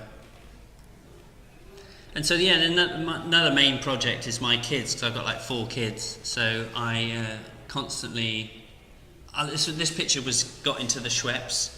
And as somebody who photographs portraits of famous people, I really like it when pictures of non-famous people get in, because it sort of validates the fact that it's a good picture. Because it's always tempting to look at pictures of famous people and wonder whether they're good or whether they're just interesting because we're interested in what the famous people are. But I like this picture because it was just presented to me on holiday, and it already looks dated because it's sort of, we're living in a wireless world now. And that's an iPod, you know, like a old-fashioned iPod. That's my daughter on the right and my son Fred at the top. This is my son Oscar. These are just sort of... This is a picture of my daughter who just graduated with a first from Goldsmiths. She absolutely hates this picture and would be appalled that I'm sort of once again showing everyone. But this was an interesting one because I'd sort of been very disparaging in the past about people who shoot on film, because I do think basically that if a big part of what you do is soon to be arcane and redundant technology, you know, something that you won't be able to get or process, then you need to question what it is you do.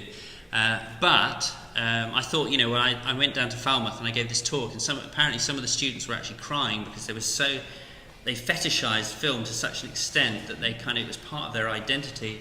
And I kind of thought, well, you know, maybe that was a bit kind of too dogmatic, and so I just decided as an experiment to take a picture with, I got my old Hasselblad out that I hadn't used for like about 10 years, and I used the Canon digital camera as a Polaroid, and I persuaded a reluctant teenage daughter to pose for me, and it was interesting because none of the pictures were anything like as good as this picture, and I absolutely love this picture. It's one of my favourite pictures I've ever taken.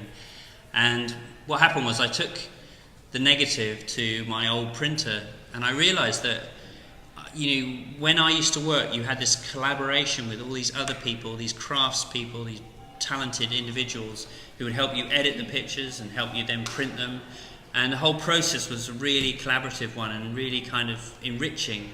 And now you feel very isolated. You just sort of go home on your laptop, and it's completely alien to our species to be so antisocial. I think it's really, really bad. And I remember I got him to print this, and I got in an argument with him because I said it's not enough contrast, because I was used to having all that control and everything. Anyway, I took the print and I entered it in this competition. It got into this exhibition, and it looked fantastic. And I never sold it. I just kept it.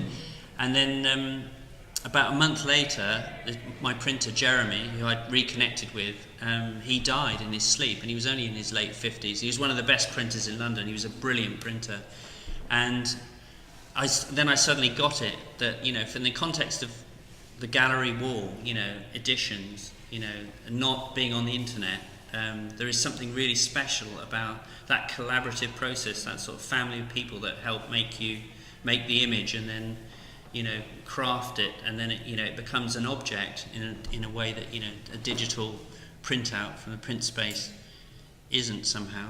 Because every print, even the spares that Jeremy printed me from that, I look at them now and they have real soul, you know. But maybe I'm just kind of like missing him and, you know, being nostalgic. So this is a little project I did with her, sort of like her last year before she became an adult. Reluctantly posing. Her job at Waitrose. It's interesting because she's become more sophisticated now, so she doesn't actually really mind me showing people these pictures because she knows she's more able to detach. So this is my youngest. This is an impromptu Valentine's card for his mother. So I was putting him to bed, and I just sort of like took a Canon and I just kept flashing him, and in the end he sort of had enough and crawled off at the bottom. That's him. He's my main muse now. This is Florian. This was at the services on the A303. He's looking at my phone. And that's him now. We went wild water swimming sort of last year. We've been back there again. And then this is his brother, who's now 18, Fred. It's the same age as Damien Hirst, Connor. And then this is an interesting picture. It's hard to look at. He got headbutted because he thinks he's really hard, and he was sticking up for his friends.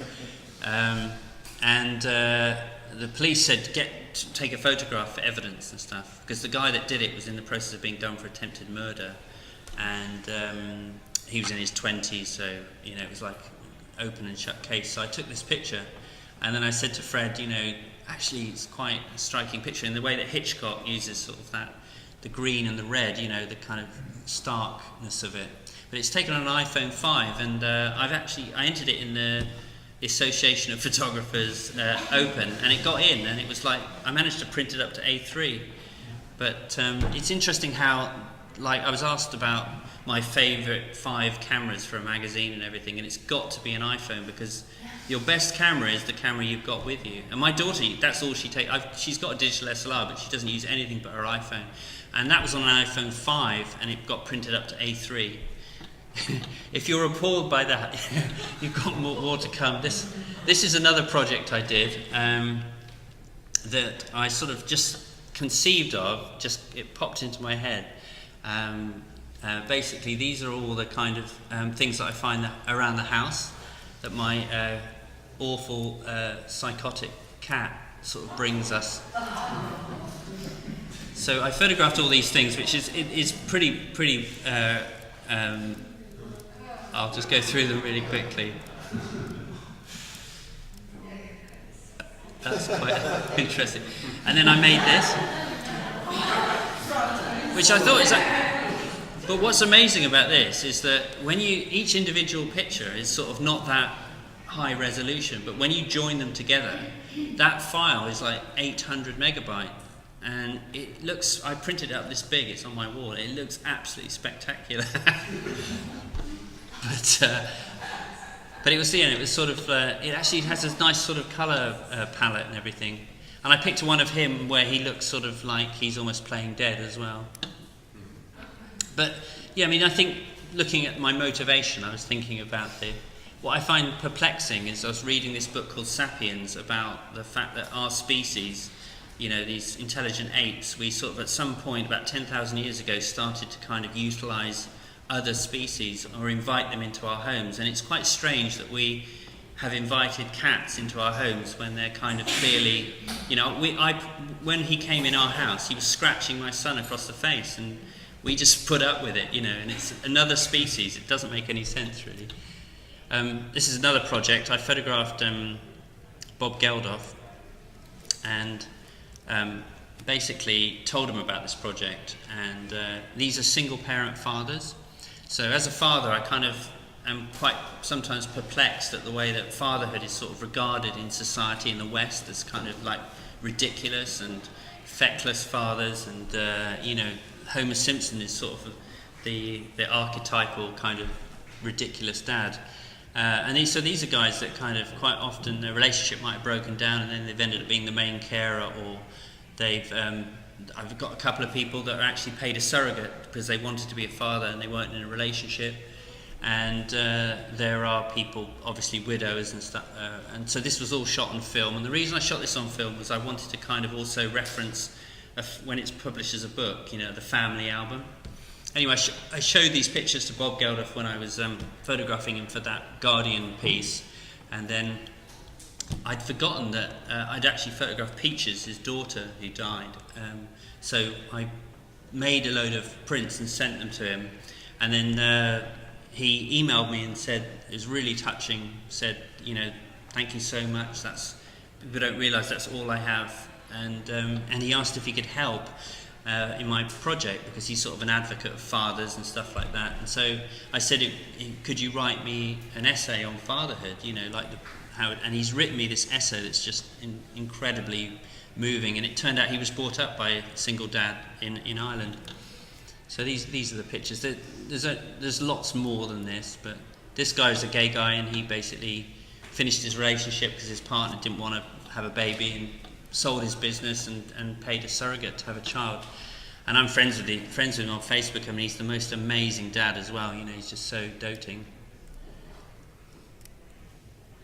But yeah, they're very simple pictures. Yeah, this was a picture that other people get to hear about it, and then so the Sunday Times commission you to do something on single parent dads, and so you can. It's great then because you can get magazines to get you to help build up the project. This is a big cat. I was photographing her, and she was amazingly photogenic, and then she didn't really talk the whole shoot, and then at the end of the shoot she just disappeared, and then she came back, this cat, wanting me to, giving me, saying please photograph him. This guy's Ben Brooks Dutton, who saved his son's life. A car mounted the pavement and hit his wife, and she died, and he pushed his son out the way into a front garden, and he's written a book about coping with being a widower and everything, and he's put me in touch with a lot of dads, because it's quite difficult to actually find people willing to pose, because quite often these people are quite reluctant to not jeopardise their relationship with the mother of their children.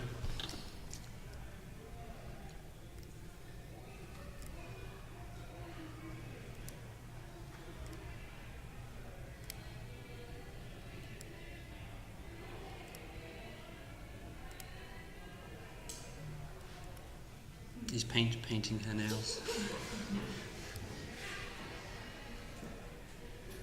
That's when I shot the picture of Florian when I was testing the light.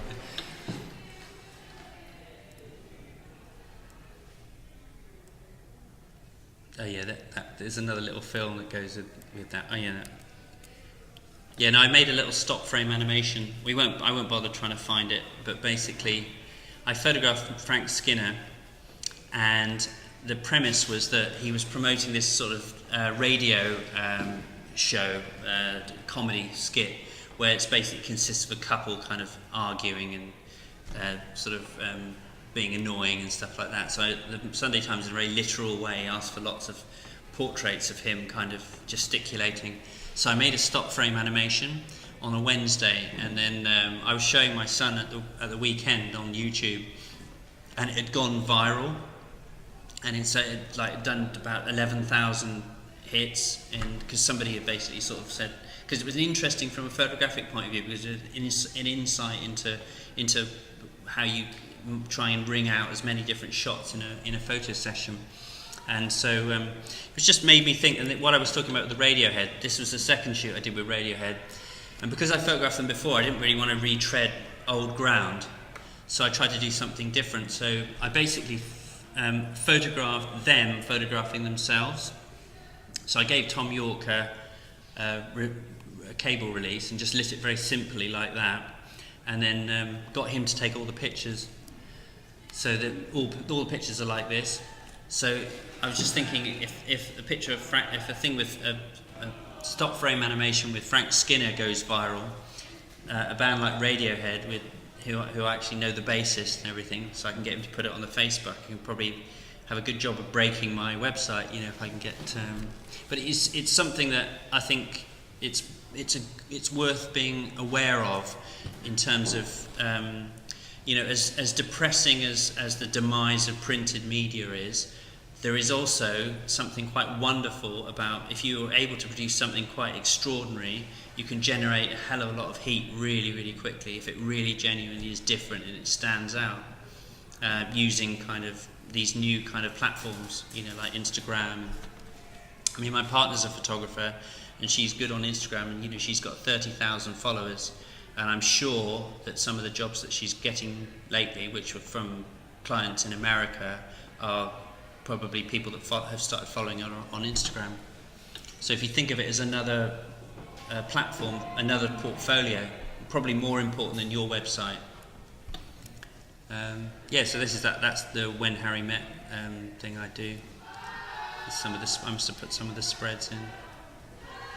I agreed to do that because it's sort of a good way of amalgamating, talking about your work, reflecting on it, but also building up a book that's ready to be published, while at the same time as actually being paid to do them anyway. And then, oh yeah, I put these in. These are just recent shoots. The last talk I gave was in Wales, so this was a shot in Cardiff and the Doctor Who set. And then this was... It's just really a reason to put these last two in, is because I think personally that the most important shoots any of us do are the shoots that you've just done or the shoot you've got next week. Because I remember when I came up to London, I had my portfolio and I was so proud of these pictures, and it never would have occurred to me that they're now in the attic and I would never even look at them, because you have to be progressing all the time, and it's easy to kind of like hold on, just think these pictures you've taken are amazing, but in order to kind of progress, you've got to be constantly thinking of the next shoot and how that's going to work. This was for the Guardian weekend, Kevin Bacon. Oh yeah, so I got a few, if you're interested, I've got this book. It's basically published in 2000. It was a paper company, and they wanted to showcase their different types of paper. So it was all produced analog, and each page is a different type of paper and a different type of printing. And so I've got a few copies if anyone wants to buy one. I've also got a few copies of my Survivor book, which I can sign if anyone's interested. Don't feel obliged. This is £30, so it's a bit expensive, and these are £10. I sell them for 15 on my website. So, but entirely up to you. So it's just an interesting object because the design is quite interesting. This is Matthew Modine, Engelbert Humperdinck, Elizabeth Murdoch. It's Ian Brown. Massive Attack. That is Stephen Fry there. Patsy Palmer. I took that picture, and then subsequently it turned out she was pregnant, and I thought this was quite prophetic. That's Divine Comedy. Frank Stella on the right. Vic Reeves. Oh yeah, that's the picture of the chess boy, another from the same series. You can see how many bits of chess that I took a bit of a hit on that shoot. This Minnie Driver, Richard E. Grant, Bob Mortimer, Terence Conran, Will Self, Nicole Fahey and Sophie Cal. So Vanessa May, Jeff Goldblum. I mean, back when I started, you really did get access to proper A-list people who probably wouldn't pose for the Observer. And then these more. So yeah, there's my website, and I'm on Instagram. And come and join me in the virtual world. I think that's everything. Any questions?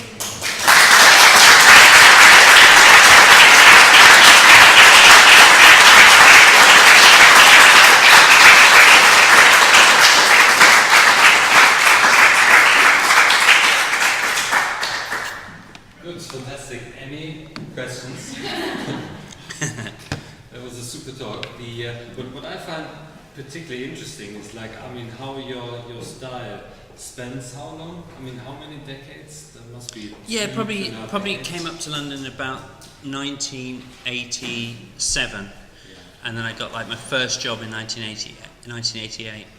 Yeah, I find it incredibly consistent. I have to say, really. I mean, if you kind of look at the old images, of course they differ in style and details in terms of aesthetics, but in terms of composition, it's an incredibly homogeneous body of work, I think. So in every picture, it really looks as if you have those magic hands, as if you seem to get this shot. I think all that being a photographer is having an opinion about the way you frame things in a frame. So for me, it's like I just try and channel the instinctive way that I see things, and try really hard not to get in the way of that. So quite often the best pictures are the pictures right at the beginning or right at the end when I'm a bit tired.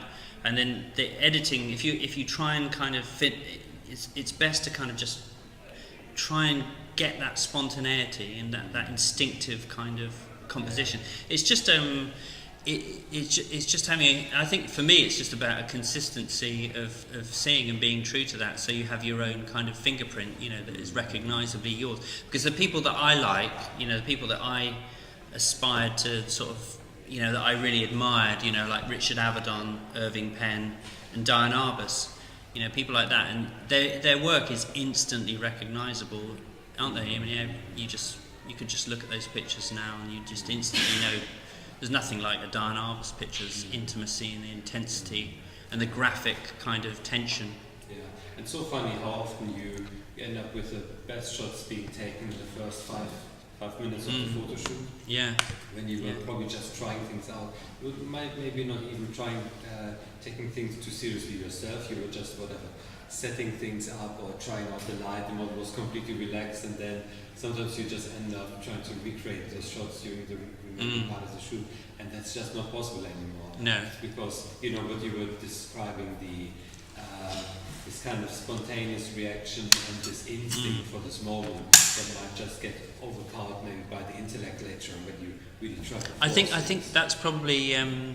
It's also probably the when I was with IPG, this agency that had a lot of documentary photographers, and they were really, really brilliant photographers like Zed Nelson and Tom Stoddart, and I got influenced by them. I bought a Leica, and I started to kind of try and take pictures in that instinctive way. I mean, that's sort of like, William Eggleston just takes one frame, because otherwise you just start to kind of, the machine starts working, and you just start ironing out all that kind of wonderful mess that is what has attracted you in the first place. Yeah, but do you? I know this discussion about analog and digital photography is really tiring, to be honest with you, and I don't really like to ask this, but on the other side there's a certain methodology that comes with analog photography. Let's say the film is only a certain number of frames basically, and then you have this little kind of enforced break, whatever, changing a magazine or putting a new roll into the camera, and it's something that digital photography just doesn't have. So it's almost as if you sometimes feel that you need to kind of reinforce like some sort of structure into digital photography. Have you developed anything like that? Well, I as I said, I am quite sort of amateurish, so I kind of do stop half. I'll just quite often say, so like when I was photographing Peter Capaldi or something, I'll be like, so where, do you have to stay up here all week, And so, I asked what I'm interested in. So it turned out, he pointed at like a hotel over the bay, and his job consists of basically doing Doctor Who. That's why he's sick of it, because basically he's sort of filming it during the day, and then he goes back to the hotel room, away from his wife and kids, and just learns the lines for the next day. And so, you just, it's quite interesting actually. Quite often I'm good friends with some of the writers that I've worked with over the years, like Lynn Barber, for instance. And quite often now she asks me about who we've just done, because quite often there might be something interesting that I'll just ask because I'm interested. But that's how I break up. I don't consciously do any of it, but I'd probably just get a bit... Like when I was photographing this guy last week, it was so exciting. I should have processed out the JPEGs and put them on, because it's such a good shoot. And it was for a French magazine, Télérama. But I was almost spent, because I was so excited. I was taking all these pictures, and they were so good, and he was so collaborative and so creative. And then I just sort of he said, should we go outside and have a cigarette? And we went out and had a cigarette, because I just needed to calm the fuck down, because I felt like I was going to have a heart attack, because it was exhilarating. And it's funny, because I hadn't done I'd only done one job the previous week, so I hadn't been taking that many pictures, or I hadn't taken any pictures to my Instagram. And it's funny how if I go with it, I don't know if any of you find this, but if I don't take any pictures for a long time, a sort of a gloom descends, and you forget that it's so exhilarating. Like people talk about being in the moment. It's a very thing that people aspire to, sort of being in the moment. Eckhart Tolle, the whole kind of mantra of self-awareness and breathing and meditation and everything. But when you're a photographer and you're taking pictures, you're capturing moments. You're literally, there's nowhere else you can be but in the moment. It doesn't work like that. When you're taking pictures, you can't be thinking of your past or your future. Or otherwise you're just not really concentrating. You're totally in the moment. So I think that's why it's so thrilling when. But then it can be absolutely debilitating if you've got like a client there, and they have a very prescriptive idea of what they want, and it's not happening, and it's tense, and then it's just horrible. So what I try and do is just, by hook or by crook, avoid that happening. So I just try and get magazines or whoever commissions me to give me as much freedom as possible and just let stuff happen. I always say to them, look, you'll be spoiled for choice. Just let me have be playful with it. I mean, that's the best thing, is to try and derive intrinsic pleasure from it and be playful, and then you just flow, and it's not an onerous experience. It's kind of just time moves at a different pace, and you can just express yourself, you know. Yeah. Any other questions? Well, first of all, I would like to say a big thank you, because I mean, you've been so generous in sharing with all of us. Oh no, my pleasure. These, you could have talked for another couple of hours. I probably really wanted to listen to you. I'd like to ask you something on a personal level, if you don't mind, because you were saying that portraits are a record of a relationship we have with the person, isn't it? I mean, probably for most of the portfolio, it's a very short relationship. It's like half an hour or even 2 minutes in some cases. Did it ever happen to you that you thought, well, I would have liked not to have a camera there with me, so that you were more interested in the person themselves, more than taking a picture of them? I think I'm always there first and foremost. I think it's become second nature. So actually, I can't. Like I was thinking about my girlfriend. Who's a photographer. We take pictures of each other all the time. So it's a kind of a natural means of communication. So what that does is, what your question does is illustrate how the disparity between you and photography. And really, for me, they're just that's why I like having a camera with a phone that I'm carrying around with me with a camera on it, because it's absolutely become kind of who I am in a way. I don't want to sound pretentious, but it's sort of like I remember going on a boat once with my ex-wife and her grandparents. He had a boat, and it was in Australia, and we were on this chugging out to sea. And I had this camera, and I realised I hadn't got any film, and I remember that was like a moment of so depressed. I mean, there weren't any pictures to be had out there, but it's just that's one of the reasons I really like the digital realm, because you've always, these cameras are very highly evolved things, and you can express yourself, and there's always pictures everywhere, I mean, what I showed you is just things that have kind of piqued my interest, but I mean, I'm a terrible editor. I mean, looking back on some of my early shoots, I had too much control, really. So quite often I've edited out pictures because they weren't straight in the frame, because I used to print the rebate of the black border, when I printed it in the darkroom, and that's ridiculous now, And so there were probably better moments, and so I need to revisit my whole archive. I've got 25,000 rolls of film, in my office, so it's quite, and it's quite. But no, I think. I mean, I would never kind of divorce myself from that. Yeah. I would never put the camera to one side and just, I mean, I suppose there are the times when it's not appropriate, where you're kind of, if you're in a sort of, if you're with somebody and they're being very intimate with you, and they're confiding something, or you're having a proper human exchange, then you probably in that instance you put your camera down. Yeah. How, once you've done your photo shoot, how do you choose your decisive photo? Because you must have quite a few. Oh, it's really difficult. I said I've realised now that I'm not that good an editor. I'm okay. I tend to pick pictures which are a bit obvious. Do you know there's a photographer called Sian Davey? She was nominated she's one of the shortlisted pictures in the Taylor Westing, and I met her recently. We've become friends, and she's brilliant at editing, and she used to be a psychotherapist. She's only been going for 4 years. It's amazing how talented she is.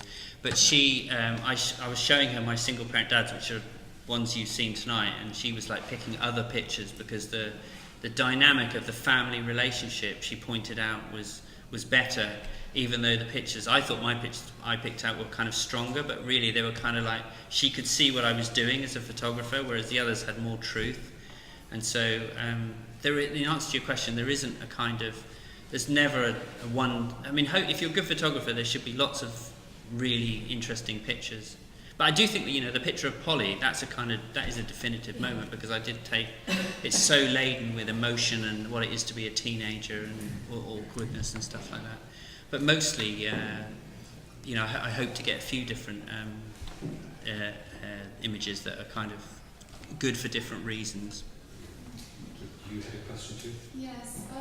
Do you find important for the person you're shooting to like their photograph? Because often I think you shoot people and find them off guard, and it's not necessarily the look that the viewer usually likes to see themselves portrayed. Do you find it important? No, I don't, because I think when you do like a book cover with like Tom Jones, then obviously you have to be kind of aware that he's got to like them, otherwise you're not going to get paid, or certainly it's better that they're not going to get used.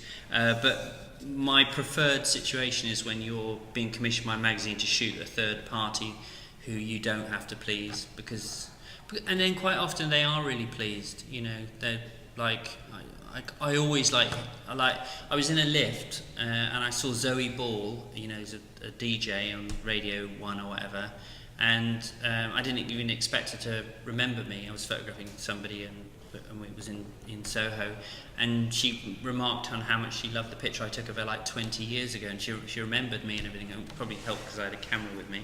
But so I think, you know, if you it's better to kind of just try and please yourself, because also people have, you know, I'm the same, you know, people are kind of very have a body and facial dysmorphia. They don't really see themselves the way that the world sees them, so they're not very reliable kind of judges of your pictures. So my daughter hated that picture, and I can see why she hated it. But I remember getting in an argument with her and her mother, because I sort of said it's not about her really. It's about being a teenager. She's speaking for other teenagers. You know, no one's gonna. What I try and do is take a picture that is attempt to anyway. You know, a picture that will stand the test of time. The way that, you know, I look at Diane Arbus's book, that Aperture monograph. Look at it every time I pick it up and look at it. It's inspiring. And it's not the weirdness or the freakishness of the people, it's the intimacy. So I just try and be, try not to misrepresent people, or unless they deserve to have the piss taken out of them. But, you know, most people don't. I like people, and so I just try and take an authentic picture that kind of will stand the test of time, really. But it has to be, it's a dictatorship, it doesn't work if it becomes sort of a democracy, and then you work shooting onto a tethered, and then everyone's starting to put their two penneth in. I always shoot onto cards for that reason, because you don't want everyone idiots putting their opinion in. I mean, you have to be really kind of single-minded about that, and that's how you end up with the sort of pictures that are consistently yours. Any more questions? Joanna, actually, as well. No, I don't. It's all kicking off now. Fantastic. Thanks for that.